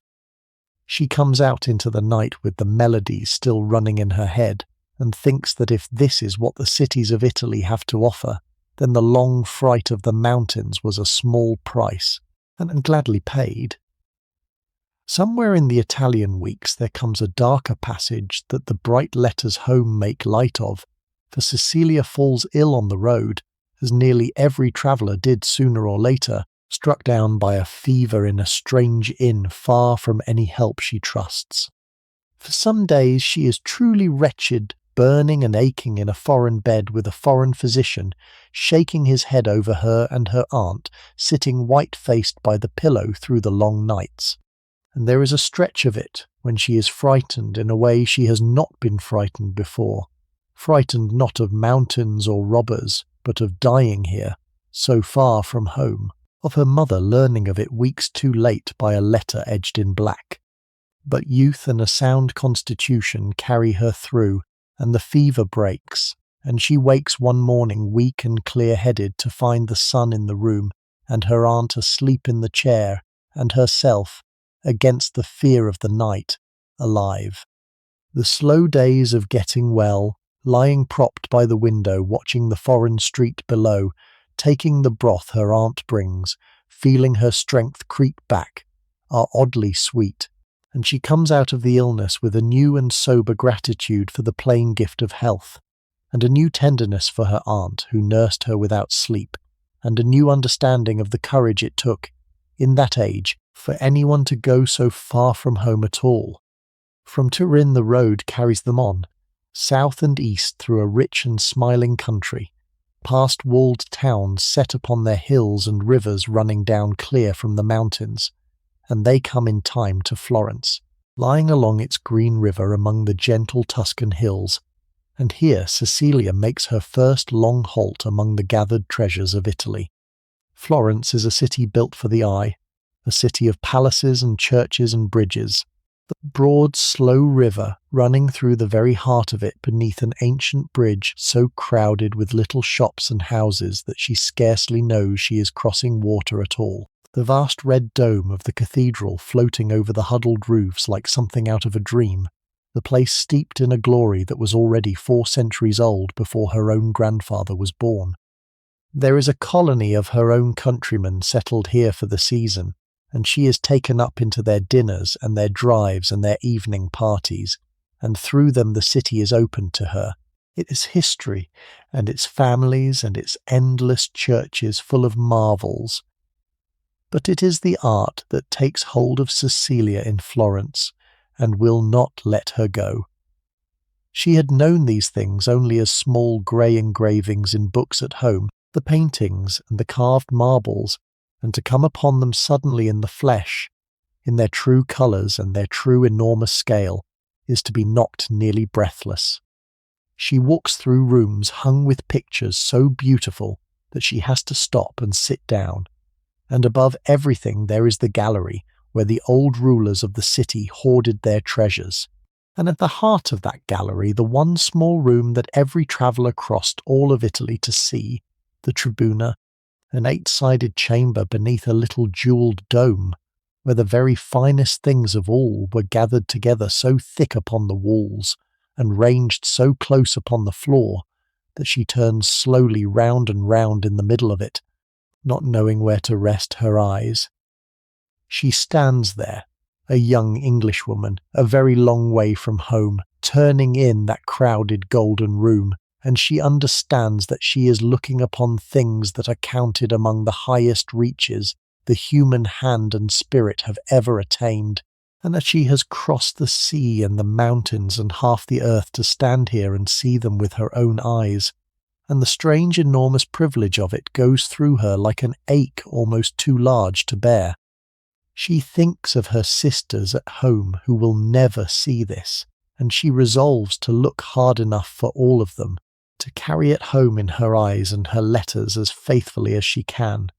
Beyond the gallery there is a Florence to be walked and lived in, and as Cecilia comes to know its streets and its bridges and its particular grave beauty, she crosses and recrosses the ancient bridge that carries its little crowded shops above the river, the goldsmiths' booths bright with worked gold and silver, the structure so laden with building that a stranger might cross it without ever knowing there was water beneath. She stands beneath the vast red dome of the cathedral, so wide and so high that the mind cannot at first grasp how human hands could have raised it, and learns the story of the daring man who built it when all said it could not be done. She comes upon sculpture set up in the open squares, as though it were the most ordinary furniture of the town, marble figures of a power and a grace that would be the chief treasure of any city at home, here merely standing in the weather where the children play about their feet. And in the evenings she dines and walks with the English colony, the family settled here for the season, and learns the pleasant idle rhythm of their days,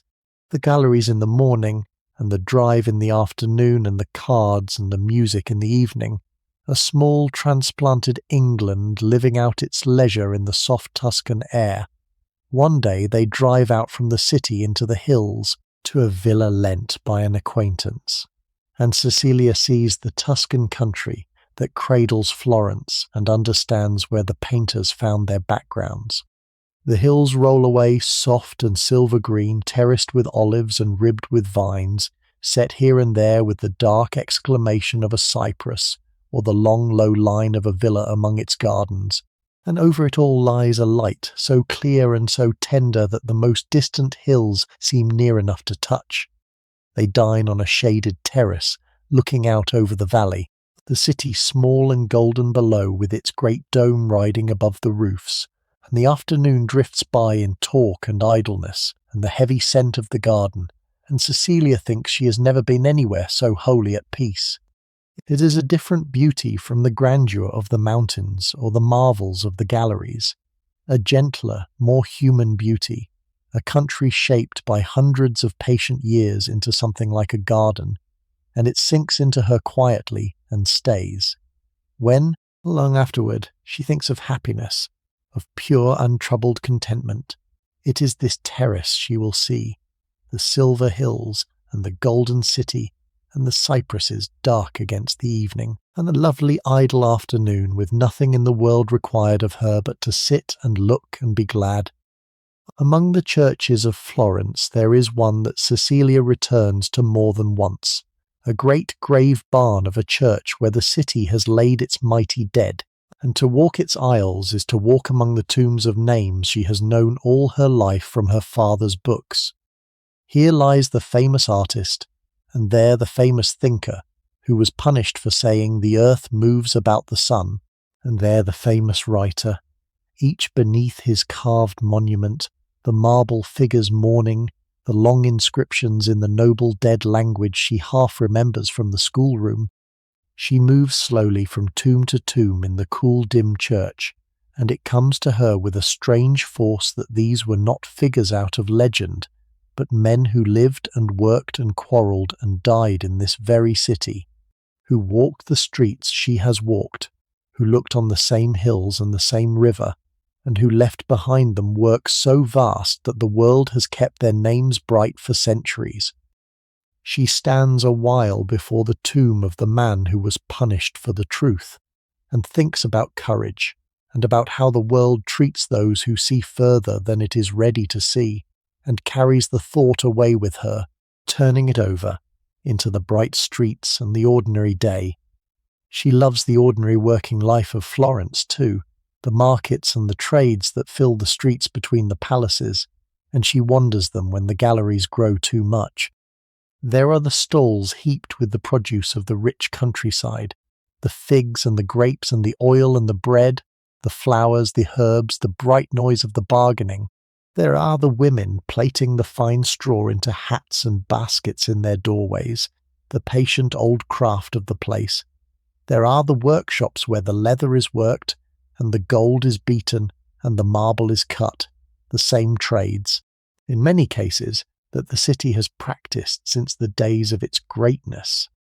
Cecilia, who was raised to think of a lady as someone set apart from all such getting and making, finds a deep contentment in moving among it, in seeing how a city actually feeds and clothes and keeps itself, the long humble chain of skilled and patient work that underlies the beauty above.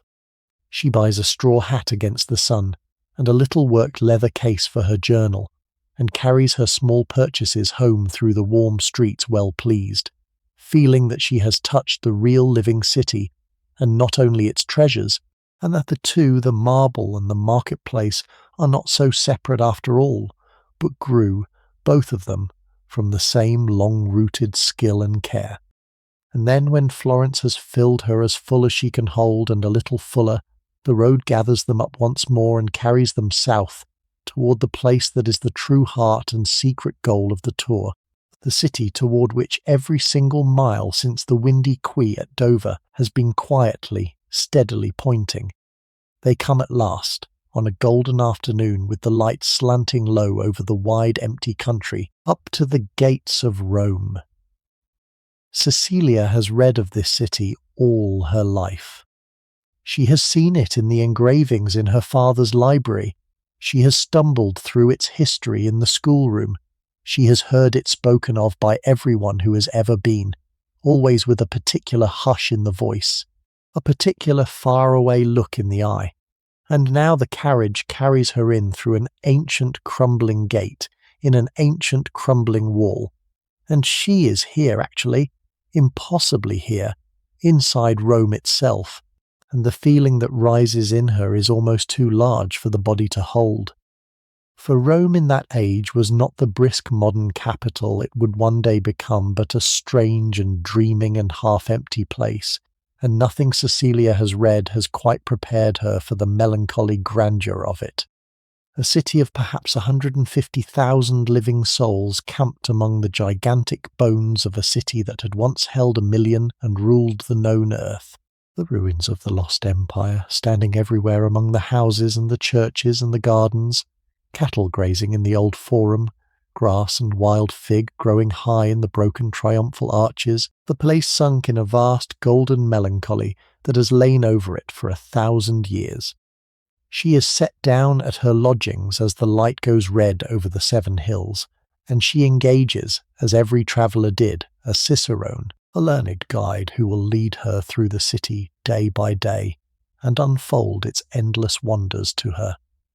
And that first night she lies in her Roman bed beneath a faded painted ceiling, and finds she cannot sleep at all, for the sheer overwhelming knowledge of where in the wide world she has at last arrived, the centre of so much history, the place she has carried in her imagination since she was a child, now solid and dark, and breathing all around her in the Roman night. The days in Rome fall into a rhythm, the deep-settled rhythm of a long stay rather than a passing visit, and Cecilia comes to live in the city rather than merely to see it. The mornings belong to the cicerone and the antiquities, the long patient education of the eye among the ruins and the galleries and the churches, the learned guide unfolding it all in his careful way, the history, the names, the meaning of every broken stone. The middle of the day, when the sun grows fierce, belongs to rest, to the cool of shuttered rooms, for she learns the southern habit of withdrawing from the heat, and the evenings belong to society, to the wide and various company of the foreign colony in Rome, the English and the others, the travellers and the long-settled residents, the artists and the scholars and the grand folk passing through, all of them gathered in that golden melancholy city in pursuit of the same beauty in the same past. There are dinners and conversazioni and music and endless talk of what has been seen and what must yet be seen. And through it all Cecilia moves now with an ease she could not have imagined on the windy quay at Dover, a young woman grown used to the wide world, and her place in it, at home, almost, in the very capital of the past. It is in Rome that Cecilia makes the friendship that will outlast the journey, with another young Englishwoman travelling with her own family, met by chance at a dinner and known at once in the way of the young for a kindred spirit. They are inseparable through the Roman months, the two of them ranging the city together with their elders trailing indulgently behind, comparing their wonder at this ruin and their boredom at that lecture, laughing at the same absurdities, falling silent together before the same beauties. To have a friend of her own age and her own mind, after the long company only of her aunt and her maid, is a joy Cecilia had not known she was missing, and it doubles every pleasure of the city, for a wonder seen alone is only half a wonder until it can be turned and exclaimed over with someone who feels it too. They vow, as the young always vow, to be friends for life, to meet again at home, to remember Rome together when they are old. And though the journey will part them, sending each back to her own county and her own fate, the friendship made among the ruins will hold a thread spun in the golden city and carried home, one more of the things this journey has given her, that she will keep long after the marble and the glass have gathered the dust of years. In the days that follow, the cicerone leads Cecilia first among the ruins of the ancient city, and to walk there is like walking through a vast and solemn waking dream. He takes her to the Forum, the very heart of the old Roman world, the place where the Senate sat, and the orators thundered, and the triumphs passed, and the enormous machinery of empire once turned upon itself, and she finds it now a long sunken field of broken columns and fallen stone half drowned in grass and earth, with lean cattle standing in the noon shade of arches that once watched the masters of the world go by in purple. Goats pick their way among the toppled capitals. A countryman drives his beasts along a track worn over the buried pavements where senators walked. It is so quiet and so green and so utterly fallen that she can hardly make her mind hold the two pictures at once, the unimaginable grandeur of what once stood here and the grass-grown ruin of what remains. Of all the ancient places, it is the round temple of all the gods that moves Cecilia most, the one building of old Rome that has come down whole and entire down the centuries, neither ruined nor rebuilt, but simply standing, as it has stood for 1600 years and more. She passes beneath the mighty columns of the portico, worn and stained but standing yet, and through the ancient bronze doors, and into the vast round space within, and stops and looks up, and her breath goes out of her. For the enormous dome rises unbroken overhead, coffered and serene, and at the very crown of it there is a single great round opening, open to the sky, through which the daylight pours down in one solid shaft into the dim interior, moving slowly over the marble floor as the sun moves, a living circle of light wandering through the temple hour by hour. There is no other light but this. The rain, they tell her, falls straight through it onto the floor and drains away through holes cut for the purpose. She stands in the calm round room with the shaft of sunlight falling beside her, and feels a peace quite unlike anything the broken ruins gave her, for here is the ancient world not fallen but living, not a melancholy bone but a whole sound breathing thing, and she understands for a moment, standing in that borrowed light, exactly what those long-dead builders were reaching toward, and how nearly they grasped it. On the hill at the city's heart, where the very citadel of old Rome once stood, there are great chambers now full of the marble dead of the ancient world, the statues dug from the ruins and gathered together under one roof, and Cecilia spends long mornings among them. Here are the gods and the heroes and the emperors, rank upon rank of them, the famous figures she has known only as small engravings, standing now before her in the cool, dim galleries at the height of life, carved by hands 2,000 years in the dust with a skill that has never since been matched. There is a dying warrior fallen on his shield, the pain and the courage of his last moment held forever in the stone, that brings the tears to her eyes. There are emperors whose cruel or weary or clever faces look out at her exactly as they looked in life, so that she feels she has met them. And there is one figure of a young god, perfect, serene, that seems to her the most beautiful sight made by human hands that she has ever seen, or will ever see, and she comes back to stand before it again and again, unable to say what it is that holds her, only that something in the cold, perfect marble reaches across 2,000 years and takes her by the heart. The cicerone takes her one day beneath the ground, out along the old roads where the early Christians of Rome buried their dead in the centuries when their faith was forbidden, into the catacombs, the long dark galleries cut deep in the soft rock, where the first believers laid their people in narrow shelves, tier upon tier along the walls. Cecilia goes down with a taper into the close, cool, earth-smelling dark, following the small flame along passages so narrow her shoulders nearly brush both walls, the shelves of the long-dead opening on either hand, here and there a faded scratching of a fish or a dove or a word of hope cut into the rock by a grieving hand 1,700 years ago.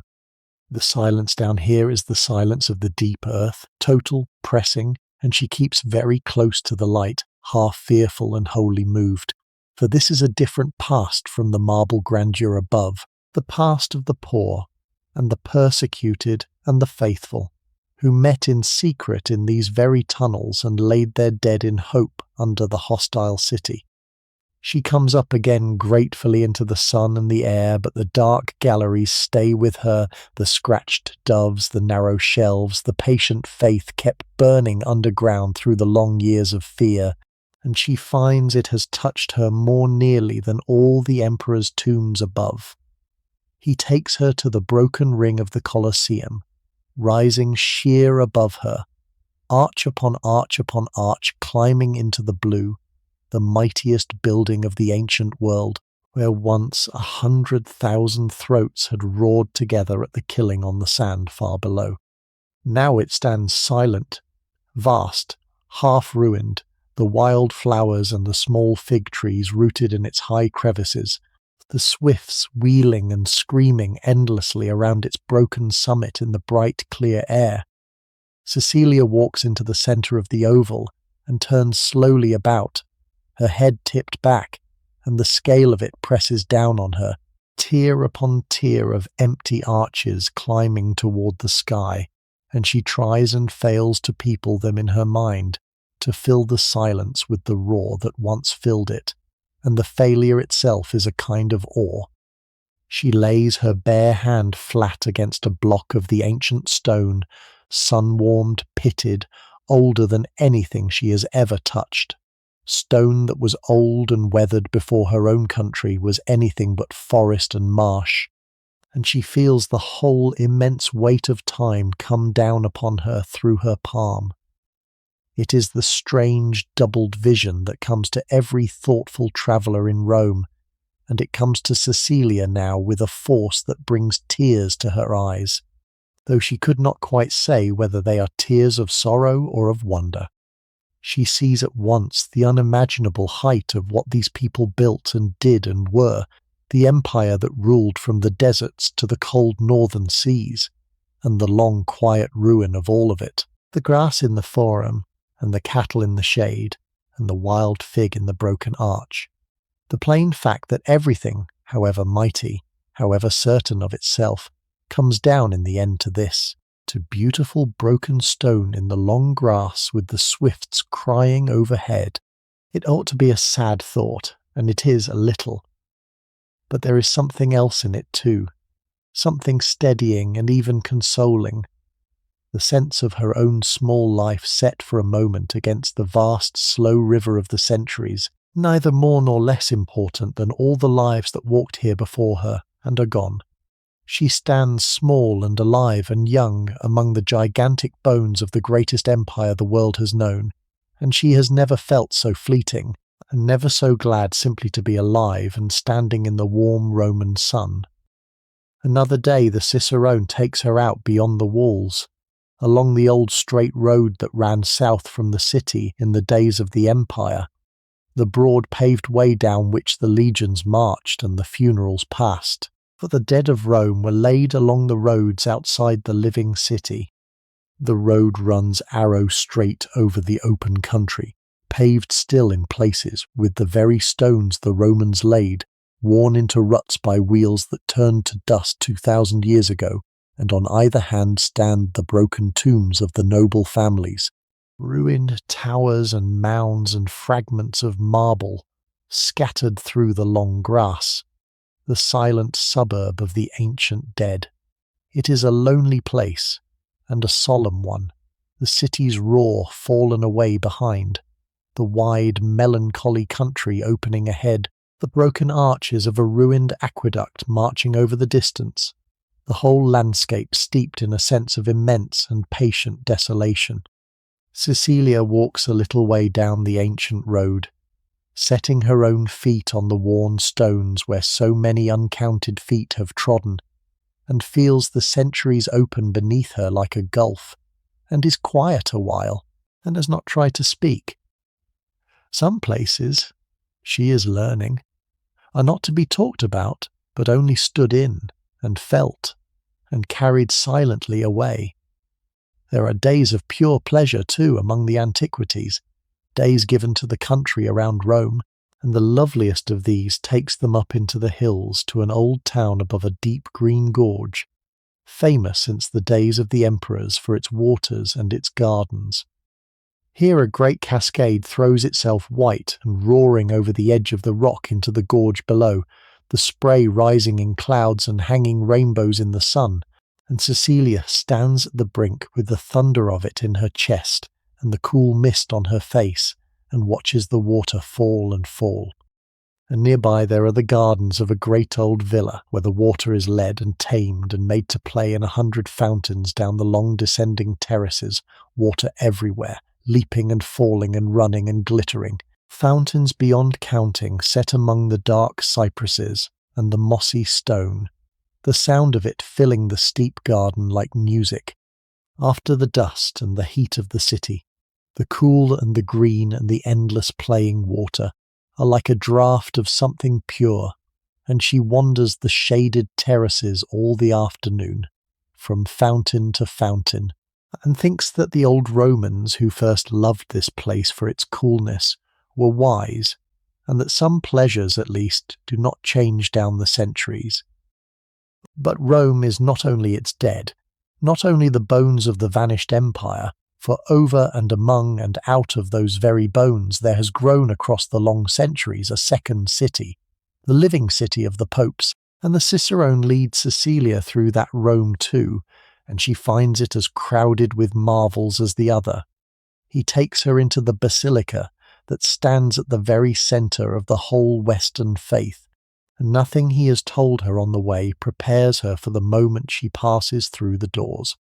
The dome floats so impossibly high overhead that her eye cannot at first take the true measure of it, and the church is so vast within that the pilgrims crossing the marble floor look small as scattered ants, and the gold and the coloured marble and the carved and gilded saints soar up and up into a light that pours down from windows she cannot even see.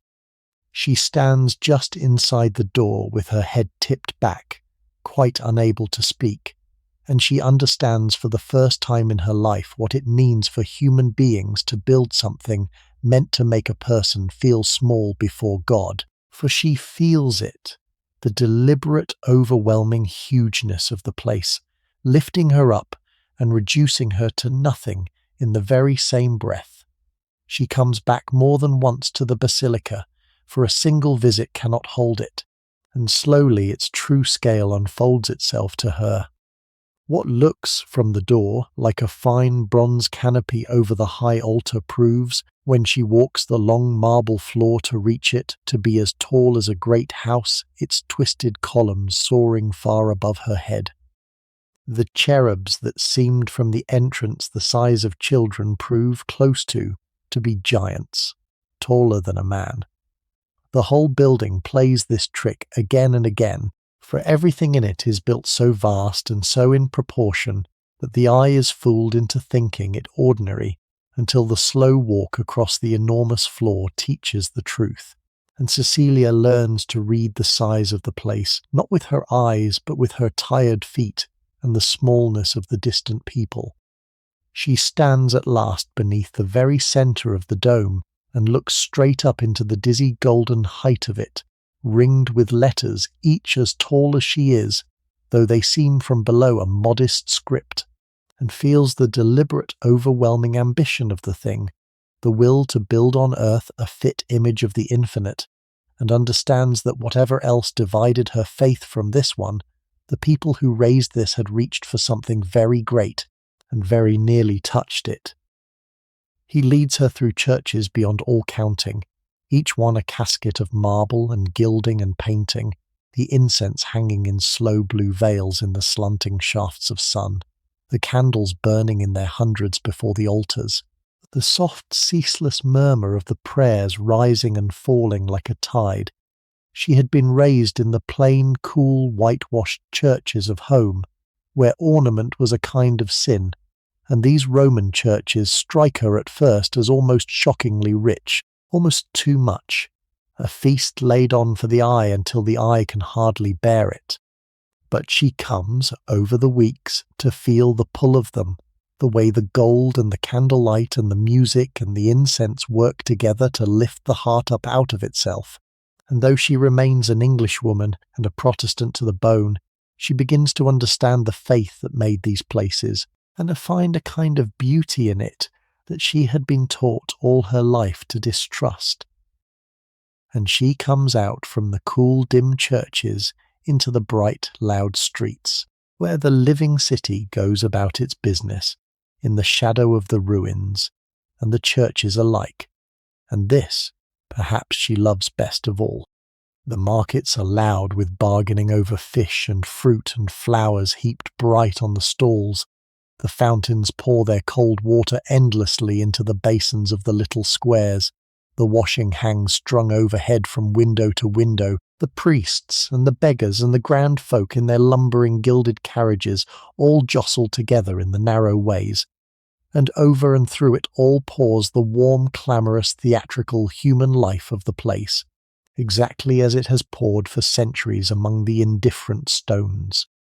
Cecilia walks these streets with her eyes wide and her senses full, and it comes to her that Rome is a city of layers, the living resting upon the holy resting upon the ancient, all of it present at once, all of it breathing together in the golden light, and that a person could spend a lifetime here and never come to the bottom of it. She has a season. She means to spend every hour of it that she can. There comes a day of high ceremony, when all of Rome and all its visitors crowd into the wide square before the basilica for one of the solemn festivals of the church, and Cecilia sees the papal city in its full splendour. The vast oval space is thronged with people, the twin arms of the colonnade curving out to gather the multitude in, the obelisk standing at the centre, the fountains tossing their water into the bright air, and over it all the enormous front of the church and the floating dome. There is music and the gorgeous procession of the clergy in their robes, the colour and the gold and the swinging censers, the whole accumulated magnificence of centuries brought out into the sun, and somewhere at the heart of it the small white figure of the Pope himself, lifted above the crowd, the living head of a faith that built all this. Cecilia, the grave little Protestant from her quiet English county, watches it with an astonishment that has no room left in it for the old disapproval she was raised to, for whatever she may think of the doctrine, the sheer overwhelming spectacle of it, The beauty and the antiquity and the unbroken descent of it down so many ages takes hold of her and will not let go. The bells of Rome ring out over the rooftops, all of them together, a great bronze ocean of sound rolling over the 7 hills, and she stands in the packed and dazzled crowd and feels herself a tiny part of something almost too old and too vast to comprehend. There is a wilder, gayer face of Rome as well, and Cecilia sees it when the season of carnival comes, the mad festive weeks before the fast, when the grave golden city throws off its solemnity and gives itself over to riot and disguise. The long straight street that runs through the heart of the town is given up entirely to the revel, the windows and the balconies hung with bright cloths and crowded with spectators,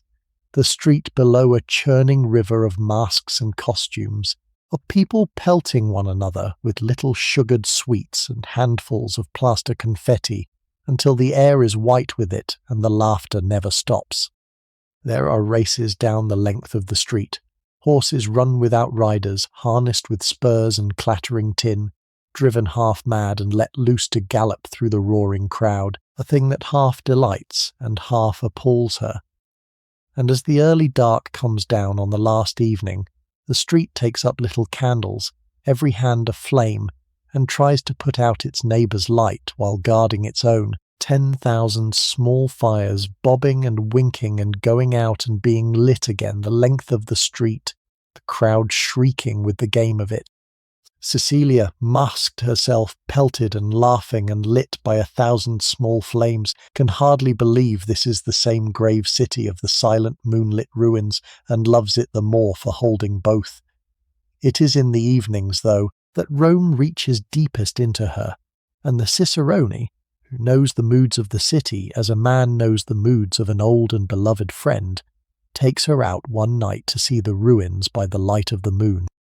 To stand within the Colosseum by moonlight was a thing the travellers wrote of all their lives, and now Cecilia understands entirely why, for the broken ring that is so solemn and so vast by day becomes by night a thing wholly beyond the reach of words. The moon pours its silver down into the huge dark bowl of the place, the tiers of arches climbing up out of black shadow into pale cold light, the wild flowers stirring along the broken walls in the night air, the silence so deep and so complete that she can hear the blood moving in her own ears. She stands quite still in the cool of the Roman night with the moon riding above the shattered wall, and she feels the past press so close about her that the hair stirs on her arms, and the long dead crowds and the long silent roar seem for a moment to hang in the air just beyond hearing. She had not known that a ruin could be beautiful in this way, that emptiness and silence and the slow ruin of great things could move the heart more than any whole and perfect building ever could. There is a sorrow in it, but it is a sorrow she would not trade for any easy gladness, for it seems to her, standing there, to be the truest feeling she has ever had, the feeling of time itself made visible, of all the human striving and glory and cruelty that once filled this place now gone down into silence and moonlight and the stirring of the wild flowers in the dark.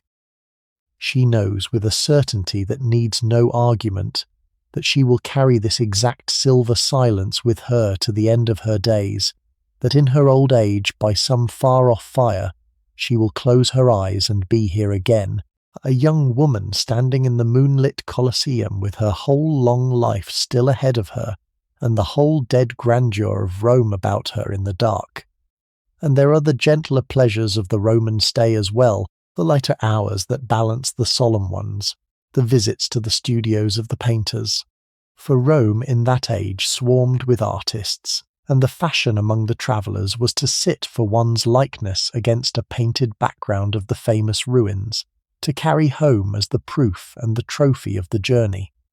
Cecilia sits, herself, for such a portrait, in her finest gown, posed a little stiffly at first, and then more easily as the hours pass, a fallen marble column and a far blue prospect of the Roman hills conjured in behind her by the painter's brush. The artist talks idly as he works, in his careful English, of the antiquities and the noble families and the small endless gossip of the foreign colony, and the warm Roman afternoon drifts by in the smell of linseed oil and the splash of the fountain in the courtyard below the open window, and she sits and is happy, and thinks of the picture hanging one day on a wall at home, and of the woman she will be by then, and of how she will look at this painted girl and remember exactly what the Roman light was like on the afternoon it was made. Many travellers carried home more than a portrait, and Cecilia watches the strange traffic of it with fascination, for Rome was the market of the past, and a tour was not thought complete without some freight of marble and canvas to follow the traveller north. In the studios of the sculptors she sees the copies being made, the plaster casts taken from the famous antique statues, the new marble worked by living hands in patient imitation of the old, all of it bound for the halls and gardens of great houses in England and France and the cold north, so that a gentleman might walk among the gods of Rome without leaving his own park.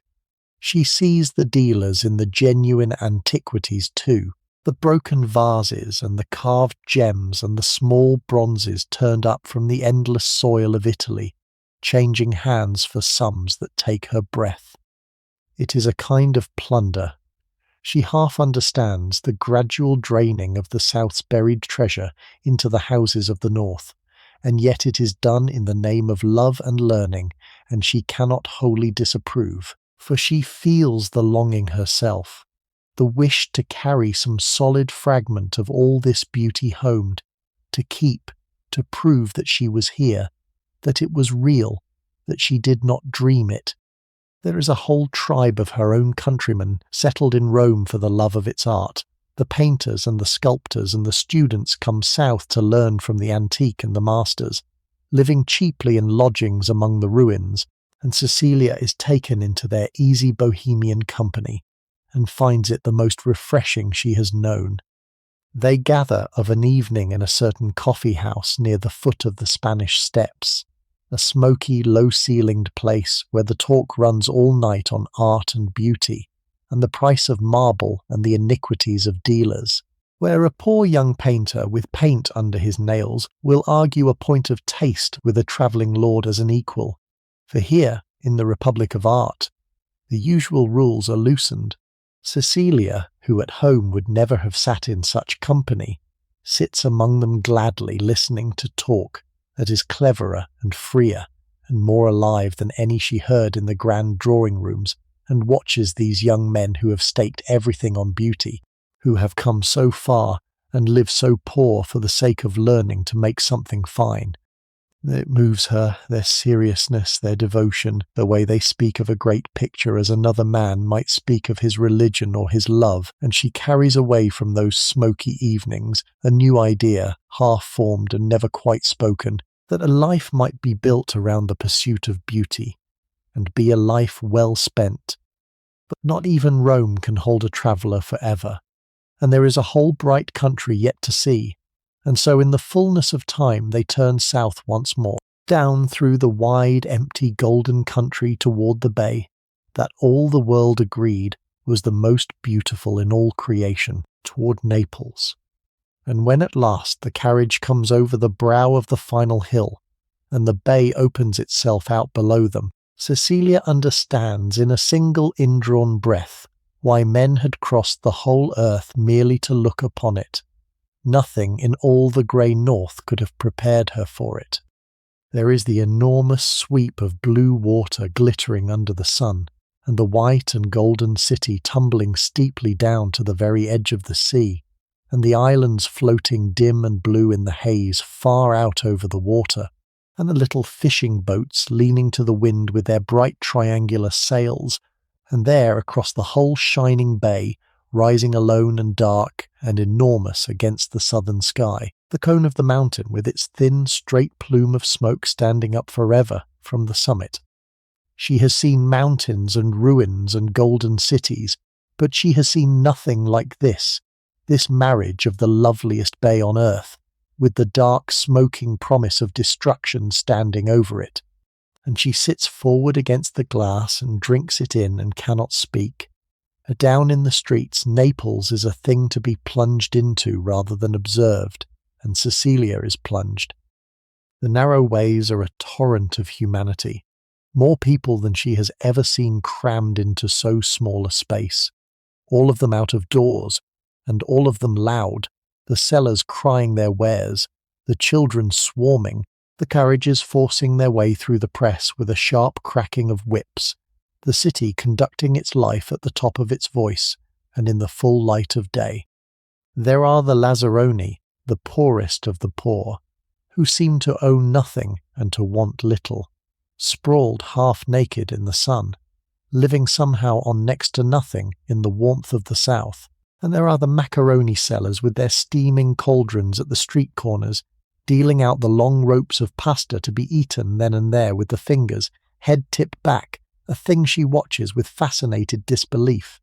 After the grave, golden hush of Rome, it is like being thrown from a quiet church into a fair, and Cecilia, who a year ago would have shrunk from such a din, finds to her surprise that she loves it, that there is something in the sheer, reckless, overflowing life of the place that answers to the new largeness in herself, the part of her that the journey has unbuttoned and set free. Naples kept the grandest opera house in all of Italy, and Cecilia is taken to it one evening, and finds it a wonder to rival anything the ancients built.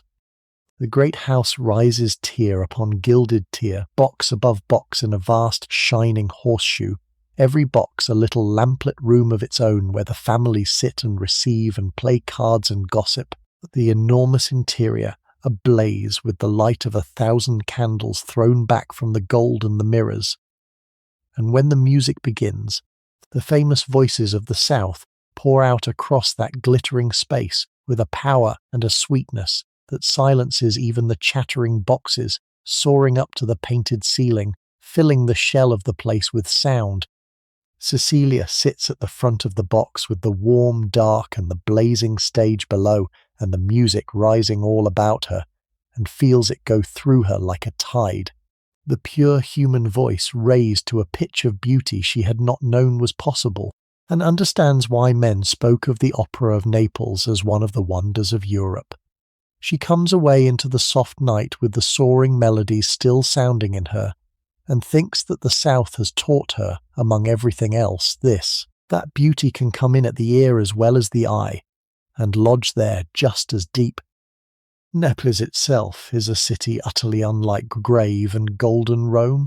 a city loud and bright and reckless, and teeming with more life than Cecilia has ever seen crowded into one place. The narrow streets are a riot of noise and colour and smell, the washing strung overhead from window to window in bright tattered flags, the people quick and warm and theatrical and forever out of doors, the place pouring its days and its quarrels and its songs out into the open air under the brilliant sun. After the solemn melancholy grandeur of Rome, it goes to her head like wine, this sheer reckless southern vitality, this city that seems to have decided to live every moment as loudly and as fully as it possibly can in the very shadow of the burning mountain. They are received here too among their own people, for the English ambassador kept a famous house in Naples, a man deeply learned in the antiquities and in the smoking mountain that loomed over all their lives, and through such society the wonders of the place are unlocked for her. And over everything, always, day and night, there broods the mountain, beautiful and terrible at once, the smoke standing up grey from it by day, and by night, when she walks out upon a terrace above the bay, a faint and fearful red glow pulsing softly at its distant summit, the breath of the fire that sleeps beneath the loveliest bay on earth. There are gentler hours at Naples too, out upon the water rather than in the press of the streets. One day a boat is hired, and they are rowed out over the bay, the city falling away behind into its amphitheatre of hills, the mountain standing clear against the sky, the water so blue and so clear beneath the boat that Cecilia can see the fish moving far down over the pale sand. They visit the strange sea caves along the coast, where the light comes up through the water and turns the whole grotto to a glowing blue, an effect so unearthly that she can only sit and stare. And there are the evenings at the embassy, where the English ambassador, a man steeped in the antiquities and in the lore of the burning mountain, keeps a famous and a brilliant house, and where the talk runs on the buried cities and the ancient vases and the moods of Vesuvius, and where there is always music, for Naples is a city mad for music, the songs drifting in from the bay through the open windows, the famous melodies of the south sung as easily by the boatmen as by the singers at the opera. Cecilia sits at the long windows with the lamplit bay below and the dark mountain beyond and the music all about her, and thinks that of all the cities of the tour this is the one that has most surprised her, the one she had expected least and loved most. Beyond the bay there are older wonders still, and Cecilia goes on an excursion south along the coast to a lonely plain by the sea, where 3 vast temples of the ancient Greeks stand alone in the long grass, older even than the glory of Rome. There is nothing around them now, no town, no people, only the wide empty plain and the distant sea and the mountains behind, and the 3 enormous temples standing in the solitude exactly where they were raised, 2,500 years ago and more, their mighty columns honey gold in the afternoon light, ranked in their solemn order against the empty sky. Cecilia walks among the vast fluted columns, laying her hand on stone that was ancient when Rome itself was young, and the silence and the solitude and the enormous age of the place fall on her like a weight. The wild flowers grow between the fallen blocks. The lizards run on the warm stone. The sea sounds faintly beyond the grass. And these vast temples, raised by a people gone so long that even the Romans counted them ancient, stand on in the emptiness, patient, perfect, almost whole, outlasting everything, and she understands that she has come now to the very oldest thing she will ever touch, and stands small and silent among the golden columns in the lonely afternoon, and does not want to leave. There is a stranger excursion still near Naples, into a country that seems to belong to the underworld, for the region west of the city is a land of old fires, of craters and steaming vents and ground that smokes and mutters, and Cecilia is taken to walk in it. She stands at the edge of a wide, shallow crater, where the bare earth steams and hisses, where jets of sulphurous vapour roar up from cracks in the ground, and the very soil is hot and yellow and crusted, where a stone drop sends a hollow booming echo running underground as though vast and empty caverns lay just beneath her feet. The air reeks, the ground trembles faintly. Steam drifts across the blasted yellow plain, and the guide tells her that the ancients believed one of the gates of the kingdom of the dead stood here, and looking about her at the smoking desolation, she does not wonder at it. After the loveliness of the bay and the islands, it is a glimpse of the dark machinery beneath, the fire that sleeps under all that beauty, the same fire that smokes in the mountain and burned the buried towns, here come up close to the surface and hissing at her feet. She is glad to leave it, glad to come back into the green and the sun, but she does not forget the steaming yellow plain, nor the booming hollow earth, nor the nearness here above all places of the powers that wait beneath the world. She cannot be at Naples and not go up the mountain,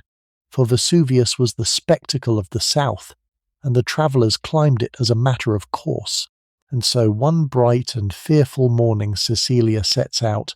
carried part of the way in a chair, and led the rest on muleback up the long ashy slopes toward the summit that smokes above the bay. The lower flanks of the mountain are green and rich and heavy with vines, for the same fire that destroys also feeds the soil more richly than any other ground, and she finds a strange poignancy in that, in the famous wine that grows fat and sweet on the very slopes of the thing that may one day bury it all again. But as they climb, the green falls away beneath them, and the world turns slowly to black, to cinder and ash, and the cooled and frozen black rivers of old eruptions, a dead and blasted moonscape of broken clinker, tilting always upward toward the smoking crown, and the going grows hard, the feet sliding back in the loose ash, the air growing thin. And as they near the top, the very ground grows warm beneath her feet, warm through the soles of her shoes, and the air thickens with the stink of sulphur that catches at the back of her throat, and she begins to hear it, the deep, uneasy voice of the mountain, a rumbling and a hissing and a low intermittent roar that comes up out of the earth from somewhere far beneath her. They come at last, her heart hammering against her stays, to the very lip of the thing, and she looks down, as far as she dares to look, into the throat of the volcano itself. The smoke pours up thick and choking and yellow. Far down in the murk, a sullen red glows and fades and glows again. The whole vast labouring machinery of the earth's own buried fireworks and mutters there beneath her, careless of her, careless of the lovely city below, careless of every small human life. It is the most frightening and the most awful and the most magnificent thing she has looked upon since the high white silence of the Alps, and it teaches her over again, in a different and a hotter tongue, the same enormous lesson she learned upon the mountain, the smallness of herself set against the vast blind power of the world. She comes down again at evening, shaken and exalted and grey with ash, the sulphur in her hair and the red fire of the mountain still burning behind her eyes, and that night she writes to her father a letter. She knows he will read aloud to the whole family, and she tries to make them feel the warm, trembling ground and the yellow smoke and the red fire far below, and knows, even as she writes, that no words will ever quite carry it home. But the mountain keeps its grandest spectacle for the dark, and Cecilia sees it on her last nights at Naples, from a terrace high above the bay. By day the cone is dark and smoking, impressive but quiet. By night it wakes. As the dusk comes down, the thin plume at the summit begins to glow, a sullen red against the blackening sky, and on the nights when the mountain is restless, a thread of fire shows on its flank, a slow bright vein of molten rock creeping down the dark slope, brilliant in the night, its light trembling in the black water of the bay far below. The whole city lies dark and glittering between her and the burning mountain, the lamps along the shore, the riding lights of the boats, and above them the slow red breathing of the fire, and the doubled image of it broken and shimmering in the sea. It is the most beautiful and the most ominous thing she has ever looked upon, this marriage of the loveliest of cities with the ever-present threat of its own destruction, and she stands at the rail of the terrace late into the night, unable to go in, watching the red fire pulse and the molten thread creep down, and feeling, under the beauty, the old enormous lesson of the mountain, that all this loveliness sits lightly upon a sleeping fire, as all our lives do, and is the dearer for it. And near the foot of the terrible mountain there lies the strangest wonder of the journey, the marvel that in those very years was rising astonished out of the earth, for the same fire that smoked above the bay had, in an age long before her own, buried whole living cities in a single dreadful afternoon, and now, in her own lifetime, men had begun to dig them up again into the light. Cecilia is taken to see the excavations, to Pompeii and to Herculaneum, the Roman towns that the mountain had buried alive under ash and mud 1700 years before, and that the world had wholly forgotten, and that the spades of her own century were lifting back, room by room and street by street, into the sun. And to walk there is the most uncanny experience of all her travels, stranger by far even than the moonlit grandeur of Rome. For these are not the broken monuments of emperors and gods, but the ordinary streets and shops and houses of ordinary people, caught and held exactly as they stood on the day the sky came down. She walks down a paved street between the low walls of houses,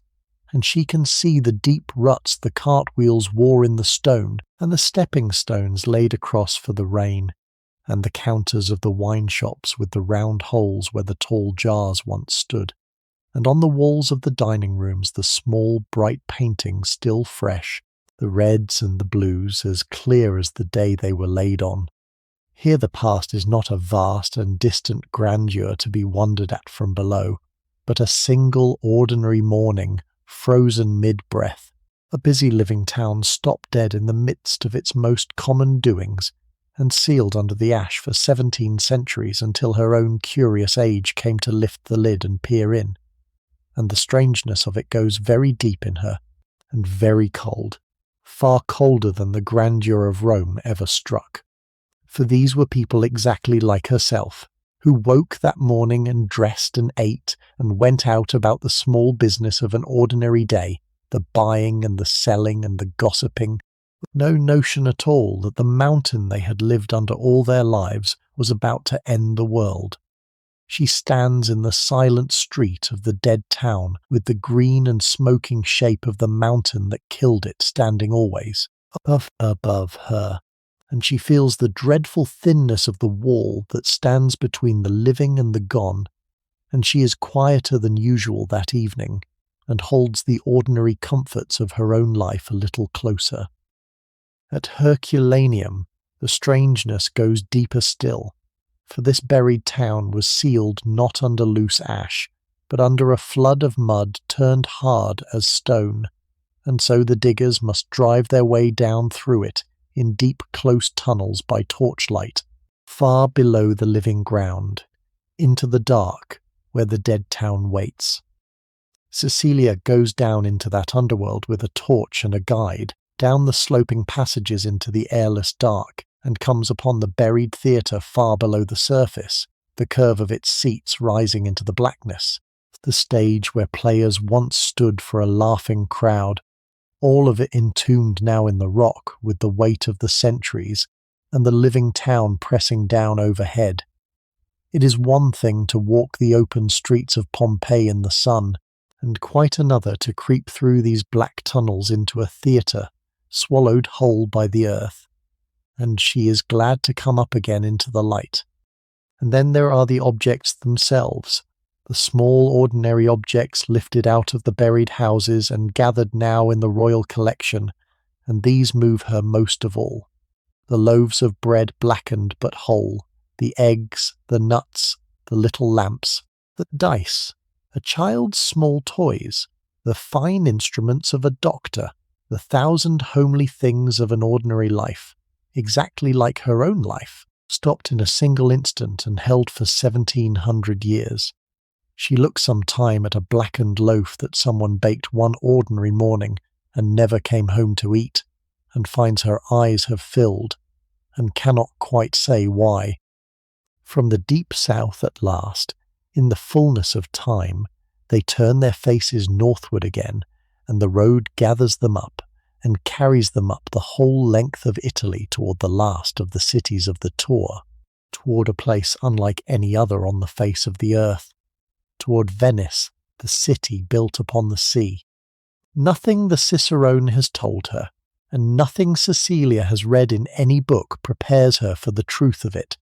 for they come to Venice not by any road but by water, the carriage left behind upon the mainland with the horses, and they are rowed out in a long black boat over the wide, shallow, shining lagoon toward a city that seems, impossibly, to float upon the very surface of the sea. Its domes and its towers and its crowded palaces rise straight up out of the water, shimmering and pale and unreal in the soft pearl light, and as the boat draws nearer, they do not resolve into anything more solid or more ordinary, but only grow stranger and more beautiful, a city standing in the sea with no visible ground beneath it at all, as though it had been dreamed rather than built. And then they are within it, and gliding silently down streets that are not streets at all but canals of green water, the tall painted fronts of the palaces rising sheer on either hand, straight out of their own wavering reflections, the light coming up off the water in ripples and running and dancing across the carved stone balconies and the undersides of the little bridges overhead. There are no horses here, Cecilia realizes with a small shock of wonder. No carriages, no iron wheels grinding upon stone, none of the ceaseless rattling roar that is the voice of every other city she has ever known. There is only the soft dip and pull of the boatman's single oar, and his long musical warning cry at the blind corners, and the endless small lapping of the water against ancient stained marble, and now and then a voice from an open window, a snatch of song, a bell. After the brilliant clamour of Naples, the hush of it falls over her like a spell, and she lies back against the cushions of the gliding boat and lets the strange floating city carry her in, and feels that she has come, at the very end of her road, to a place that is itself a kind of waking dream. The boat that carries her through Venice is itself a marvel, the long slender black gondola that is to the canals what the carriage was to the open roads, gliding low and silent over the green water under the single standing oar of the boatman behind. Cecilia comes to love it, the smooth strange motion with no jolt and no rattle, the way it slips through the narrow back canals between the high old houses where the water laps at the worn stone doorsteps and the daylight scarcely reaches, then slides out into the broad bright waterways and the dazzle of the open lagoon. One evening she is rowed out after dark, and the night canals are a vision of pure enchantment, the lamps of the palaces trembling and broken in the black water, that only sound the dip of the oar, and the boatman's long musical cry at the corners to warn the boats he cannot see, and far off drifting over the water, the sound of singing, for the gondoliers had their songs, called and answered over the dark, from one unseen boat to another. She lies back against the cushions in the dark with the lamplight rippling overhead and the singing drifting near and far, and thinks that if she could keep one single moment of the journey and live inside it forever, it might be this one, here, on the black water, in the singing dark. They take rooms in a faded palace on one of the quiet canals, and Cecilia gives herself up to the strangeness of Venice as to no other city of the tour. At the heart of it lies the one great wide dry space in all that watery maze, the famous square, ringed about with its long shadowed arcades and crowned at the far end by the fantastical domed church, all crusted over with gold and coloured marble, and the plundered treasure of 1,000 years, the Basilica of St. Mark, and before it the tall brick tower, and the two ancient columns down by the water's edge, and the wide pavement where all the world of Venice comes out to walk and talk and watch in the cool of the evening. She sits with her aunt at a little table under the arcades as the light goes down, taking a dish of coffee in the foreign manner, and watches the glittering parade of the city pass before her, and thinks that she could watch it for a year and not tire. There is another Venice beyond the dreaming squares and canals, the Venice of trade and bustle that made the city rich in the first place, and Cecilia goes to see it at the bridge that vaults the chief canal at the city's heart, where the merchants have dealt for centuries and the markets crowd the waterside. Here the dream gives way to a roar of commerce, the boats unloading at the steps, the stalls heaped with the fish of the lagoon and the fruit of the mainland, the shops beneath the bridge bright with the wares of a city that traded once with all of the East. She is taken to see the famous glass, blown on its own island, the craftsman gathering the molten glass on the end of a rod, and turning it and breathing into it, and drawing it out into shapes of impossible delicacy and colour, while she watches goblets and beads and chandeliers like frozen fountains, and she buys a few small objects to carry home, fragile treasures wrapped in wool against the road, and she sees in the wide square and along the broad water before it the relics of the city's vanished power, the splendid public buildings, the symbols of a republic that had once been the proudest and the richest in the world, and feels again, beneath the present gaiety, the long sad undertone of a greatness that is gone and will not come again. Venice was a city of painters as much as of merchants, and Cecilia, who learned in Florence to look at pictures, learns in Venice to be overwhelmed by them. For here the painting is not hung modestly on a wall, but spread in vast glowing sheets across whole ceilings and the ends of great halls, acres of canvas alive with light and colour and floating figures. She tips her head back in the vast rooms until her neck aches, gazing up into painted heavens where the saints and the gods seem to hang weightless in a golden air far above her,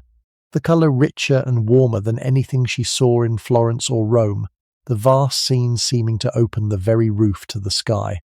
She is taken to the meeting halls of the old brotherhoods of the city, where the walls and ceilings blaze from floor to roof with the work of the Venetian masters, story upon story told in paint, light pouring through painted clouds, and she sits on a bench in the middle of one such room and simply turns and turns, unable to take it in, drunk on colour. After the grave line of Florence and the broken grandeur of Rome, Venice gives her beauty as pure sensation, beauty to drown in rather than to study, and she gives herself up to it gladly, and carries away a memory of colour and light that no engraving at home will ever recall to her, for these were things she knows that had to be stood beneath to be believed.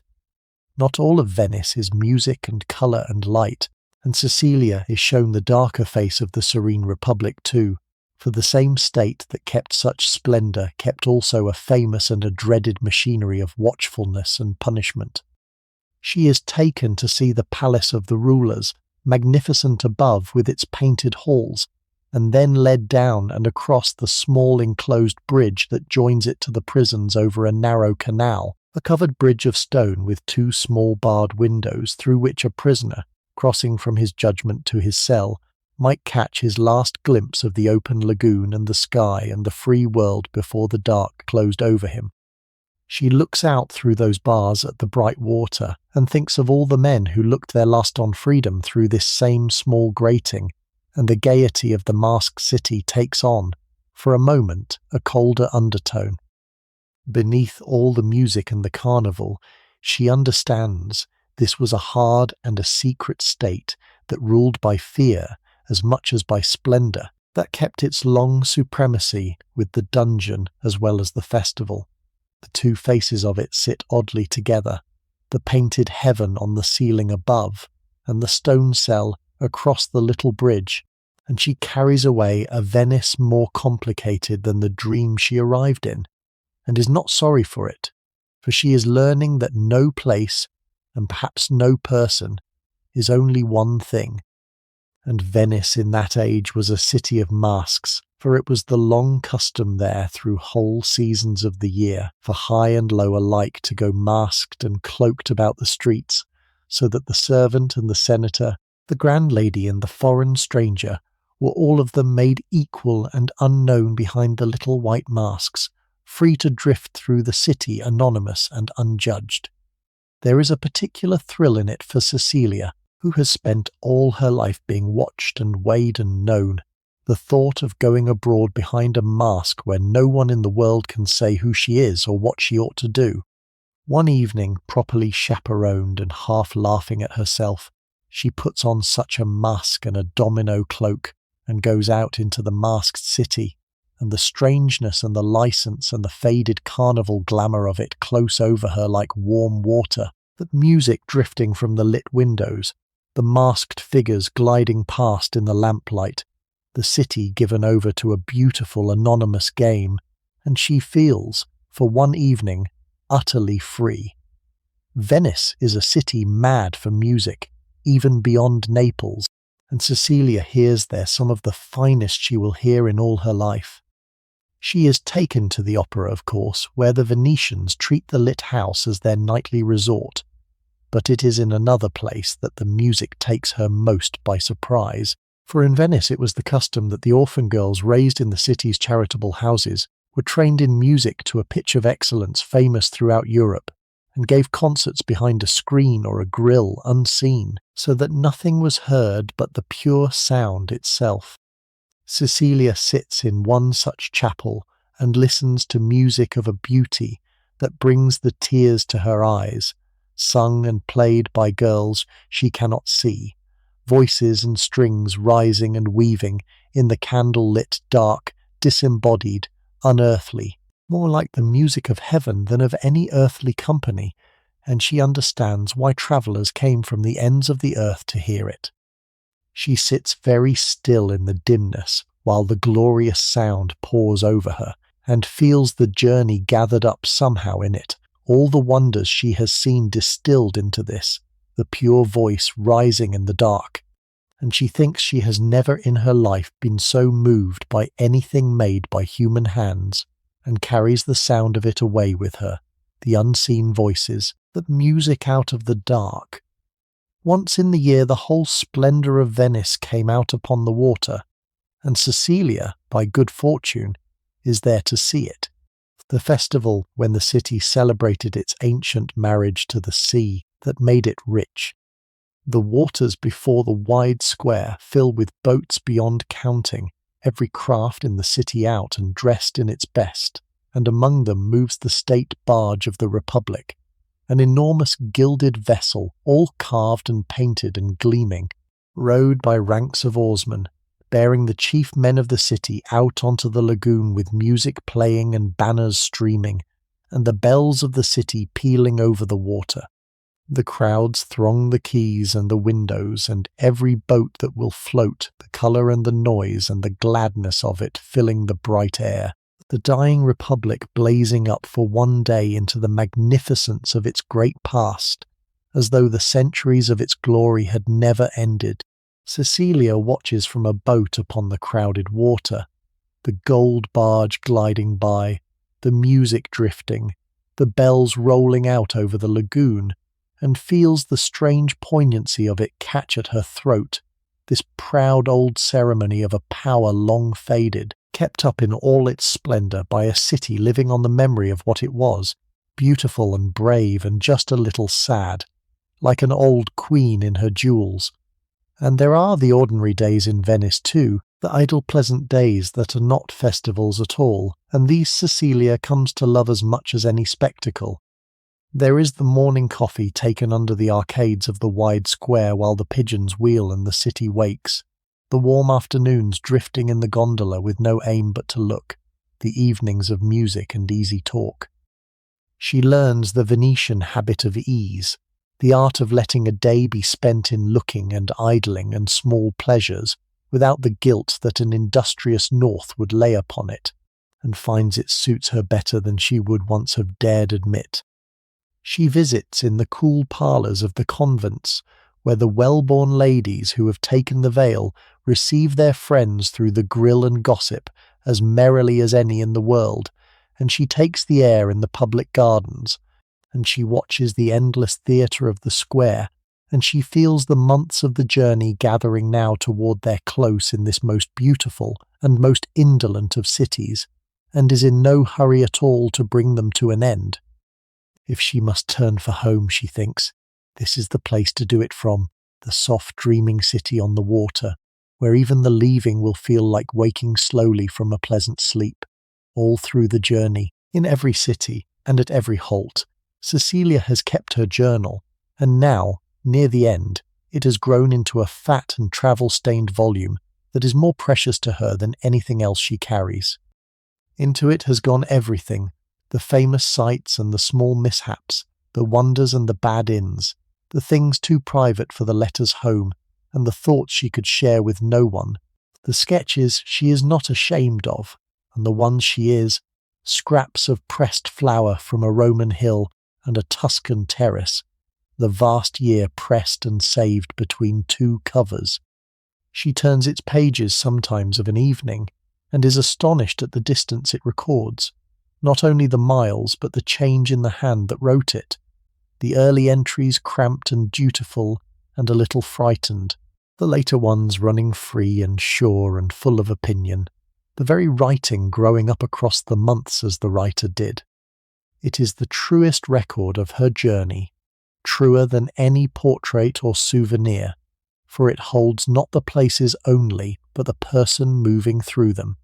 and she knows she will keep it always, and read it in her old age, and find in its faded ink the living voice of the girl she was in the year she saw the world, and be glad, past all saying, that she set it down. For this was a city in its long and lovely dying, and Cecilia comes to feel that too, beneath the music and the masks. The once mighty republic that had ruled the eastern seas and grown rich beyond dreaming had sunk now into a gorgeous twilight, living on pleasure and display and the memory of its greatness, its proud old palaces a little shabby behind their splendid waterfronts, its glory all behind it, and that sense of a brilliant world quietly ending, of a great beauty grown ripe and just beginning to go soft, lies over Venice, like the soft pearl haze over its lagoon, and she feels it everywhere, in the lap of the water against the worn steps, in the peeling frescoes, in the music that plays a little too gaily over the dark green water. It is the most beautiful melancholy she has ever known, and it seems a fitting place for her long journey outward to reach its farthest point. Here at the very edge of the world she set out to see, in the dying city on the sea.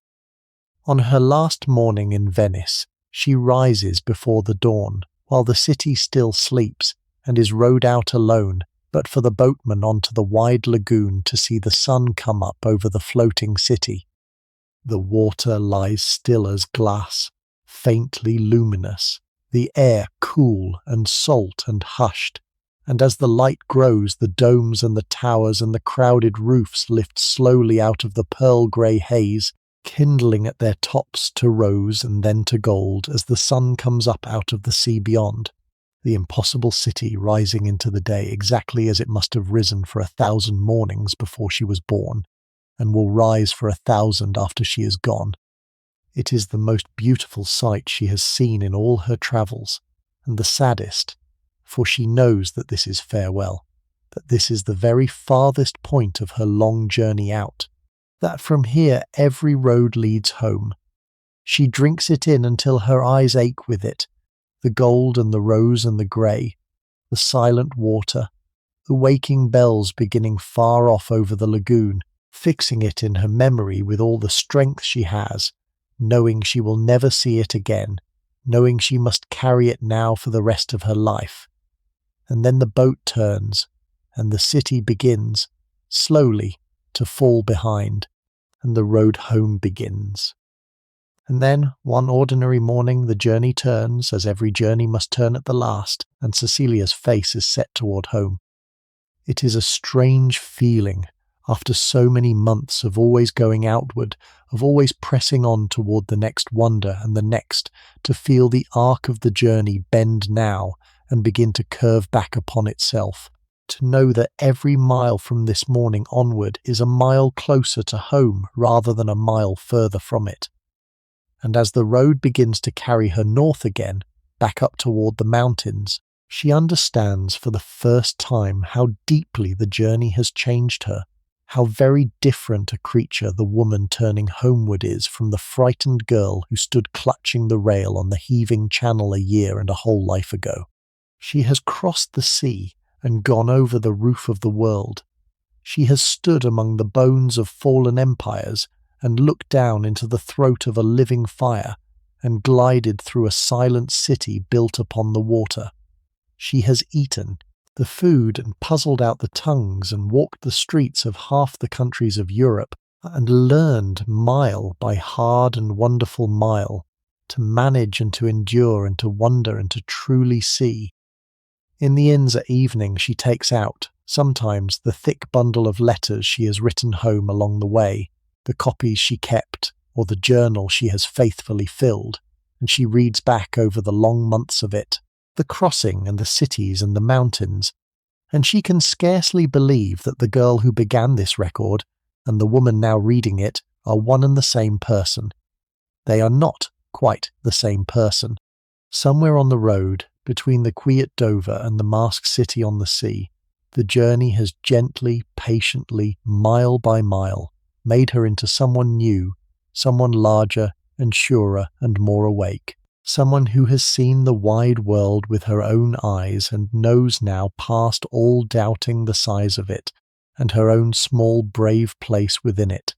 She thinks of the narrow life that waits for her at home, the life she was born to, and she knows it has not changed. But she has changed,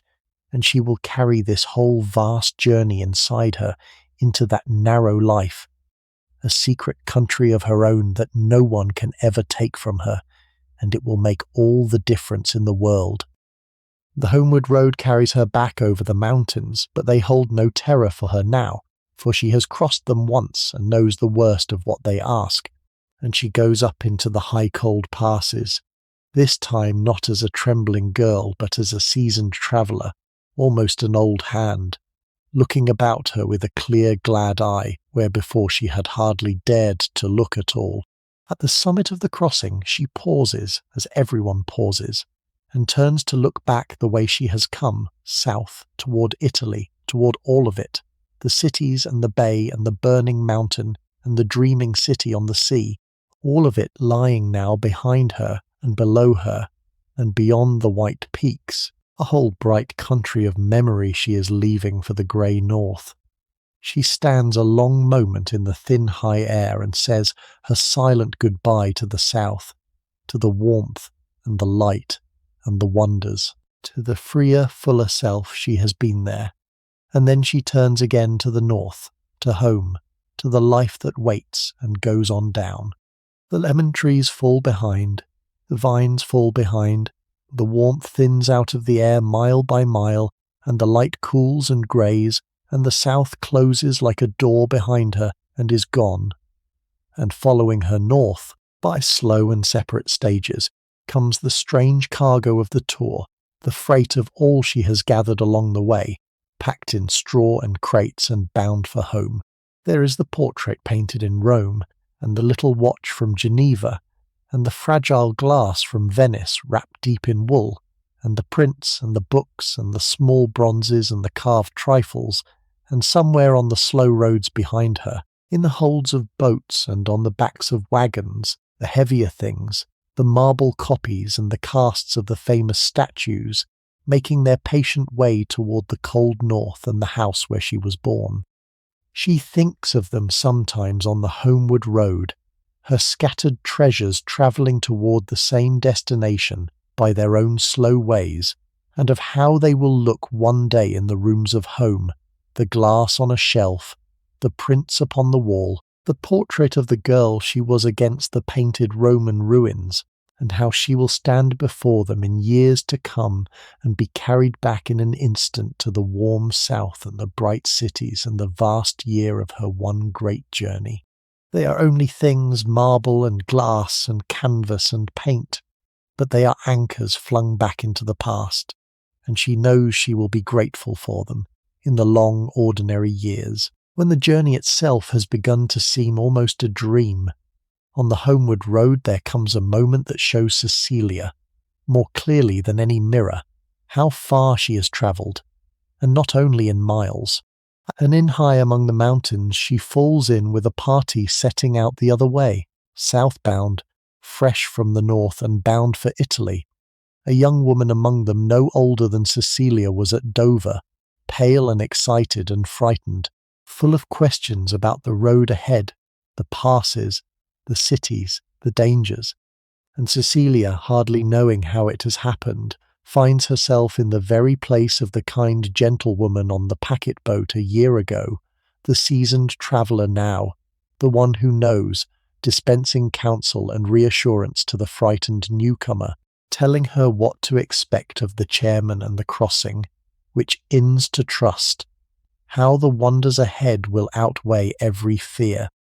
She watches the girl's frightened, hungry face drinking it all in, and sees herself in it, the self she was before the sea and the mountains and the golden cities made her over. and she is filled with a deep tenderness for that vanished, frightened girl, and a quiet astonishment at the woman she has become without ever quite noticing it happen. She sends the young traveller on toward Italy with a full heart and a head full of counsel, and turns again to the north, to home, knowing now beyond any doubt that the journey has done its work and made her, and that she is bringing someone new home in her own skin. The very last of the wonders comes almost unlooked for on the homeward road through the north of Italy, where the country is cradled among great lakes lying still and blue between the feet of the mountains. The road runs for a time along the shore of one of these,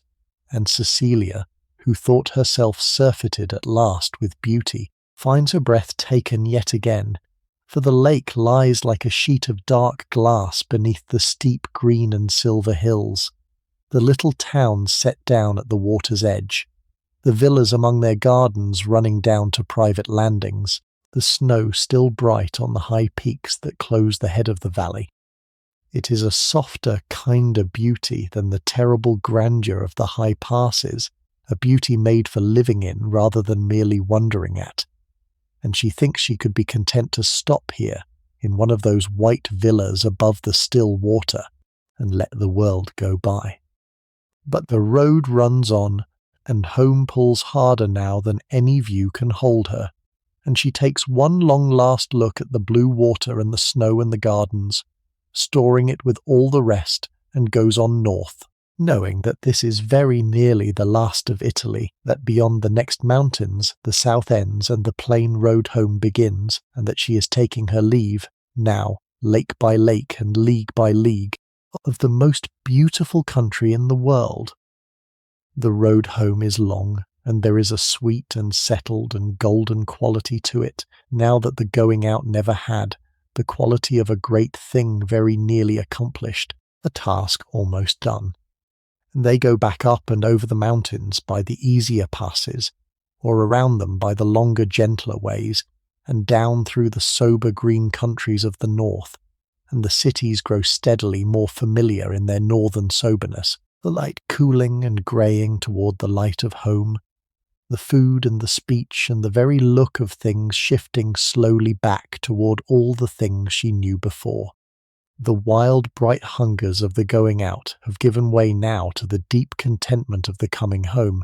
and Cecilia watches the country slide past the carriage glass with a quieter pleasure, no longer starving for each new sight, but full, gloriously and entirely full, with all that she has already seen and done and become. At the inns at night she sleeps deeply and easily now, her body grown wise at last in all the ways of the road, the strange beds no longer strange to her, the foreign sounds no longer foreign, the long swaying rhythm of the journey grown as familiar and as soothing as the sound of her own breathing in the dark. And then, after all the miles north, there comes an evening when Cecilia smells it on the wind before she sees anything at all, a cold salt freshness coming in over the flat land, and she knows, with a leap of the heart she had not expected, that it is the sea, the channel, the narrow grey water, that is all that lies now between her and home.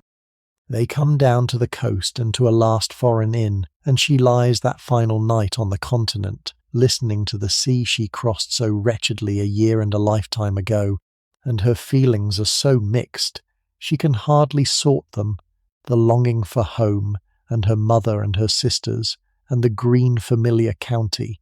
and underneath it, a strange grief at the ending of the adventure. The knowledge that tomorrow she will sail back into the small-known world, and that this vast bright year will be over, finished, a memory to be kept rather than lived. In the morning there will be the boat, and the crossing, and the white cliffs lifting out of the haze, and her father's face on the quay at Dover, and the whole dear ordinary life folding back around her. But tonight there is only the dark and the sound of the sea, and the journey gathered behind her, and the woman she has become lying quiet in the foreign dark, listening, on the last night of the road. And so we come, you and I who have followed her all this long way, to the very last night of her journey, in a comfortable inn somewhere on the northern road, with the candle burned low and the fire sinking red in the grate, and the tour of Europe gathered up now and complete behind her. Finished, hers, done. She lies back in the deep soft bed in the quiet room, and as her tired mind drifts slowly back over all of it, the way she will drift back over it for the rest of her life, in idle hours in her old age, by other fires in other rooms, the hard salt wind and the heaving grey sea oft over, the strange sweet smell of that first French candle in the dark, the long dusty roads and the swaying carriage and the unhurried miles soaking in through her eyes, Paris glittering in the lamplight, and the far white line of the Alps standing up at last across the southern sky, the little chair upon the shoulders of strangers, and the white drop falling away beneath her feet, and the wild strange joy that came up where the terror had been, the lemon trees and the honey-coloured light of the long Italian descent, Rome lying golden among its ruins, and the moon pouring silver down into the silent Colosseum, the slow red fire pulsing on the mountain above the loveliest bay in the world,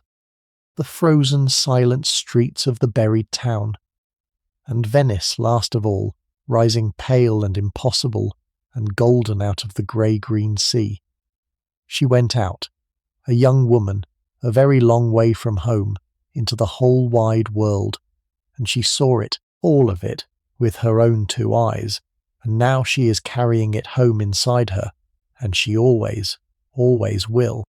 And as her eyes grow heavy at last in the firelight, you may let all of it settle softly through you too, every shining mile of the road you have travelled at her side tonight, the sea and the mountains, and the golden cities, and the warm dark between them, and feel how far you have come, and how safely, and how there is nothing left now to do, and nowhere left to go, and not one more mile to travel tonight. Before you follow her down into that good sleep, let me say one last quiet thing to you, here at the end of our long road together. If travelling like this, away into another life and another age, out into the cold of the Channel and the warmth of the South, and all the unhurried miles between, is the kind of thing that helps you set your own day gently down and find your own way toward rest, then you would be very welcome to come and travel with me again, on any evening you find yourself wishing to be carried somewhere far away. There are many more roads than this one, and many more journeys still waiting to be taken, and I should be glad of your quiet company on any of them. Cecilia was not any single real person, but every step of her journey was real, drawn faithfully from the lives and the letters of the women who truly made that tour, who truly crossed that sea and that mountain and walked in those golden cities with their own eyes, some time ago now. Her journey is over, and so, for tonight, is ours. The fire is almost out. The long road lies behind you. There is nothing left to do and nowhere left to be, and not one more mile to travel tonight. Only the warm bed, and the quiet dark, and the deep good sleep of the traveller whose long journey is safely, finally done. Sleep well, stay warm, be kind to the people in your house, and I will see you in the next one. Good night.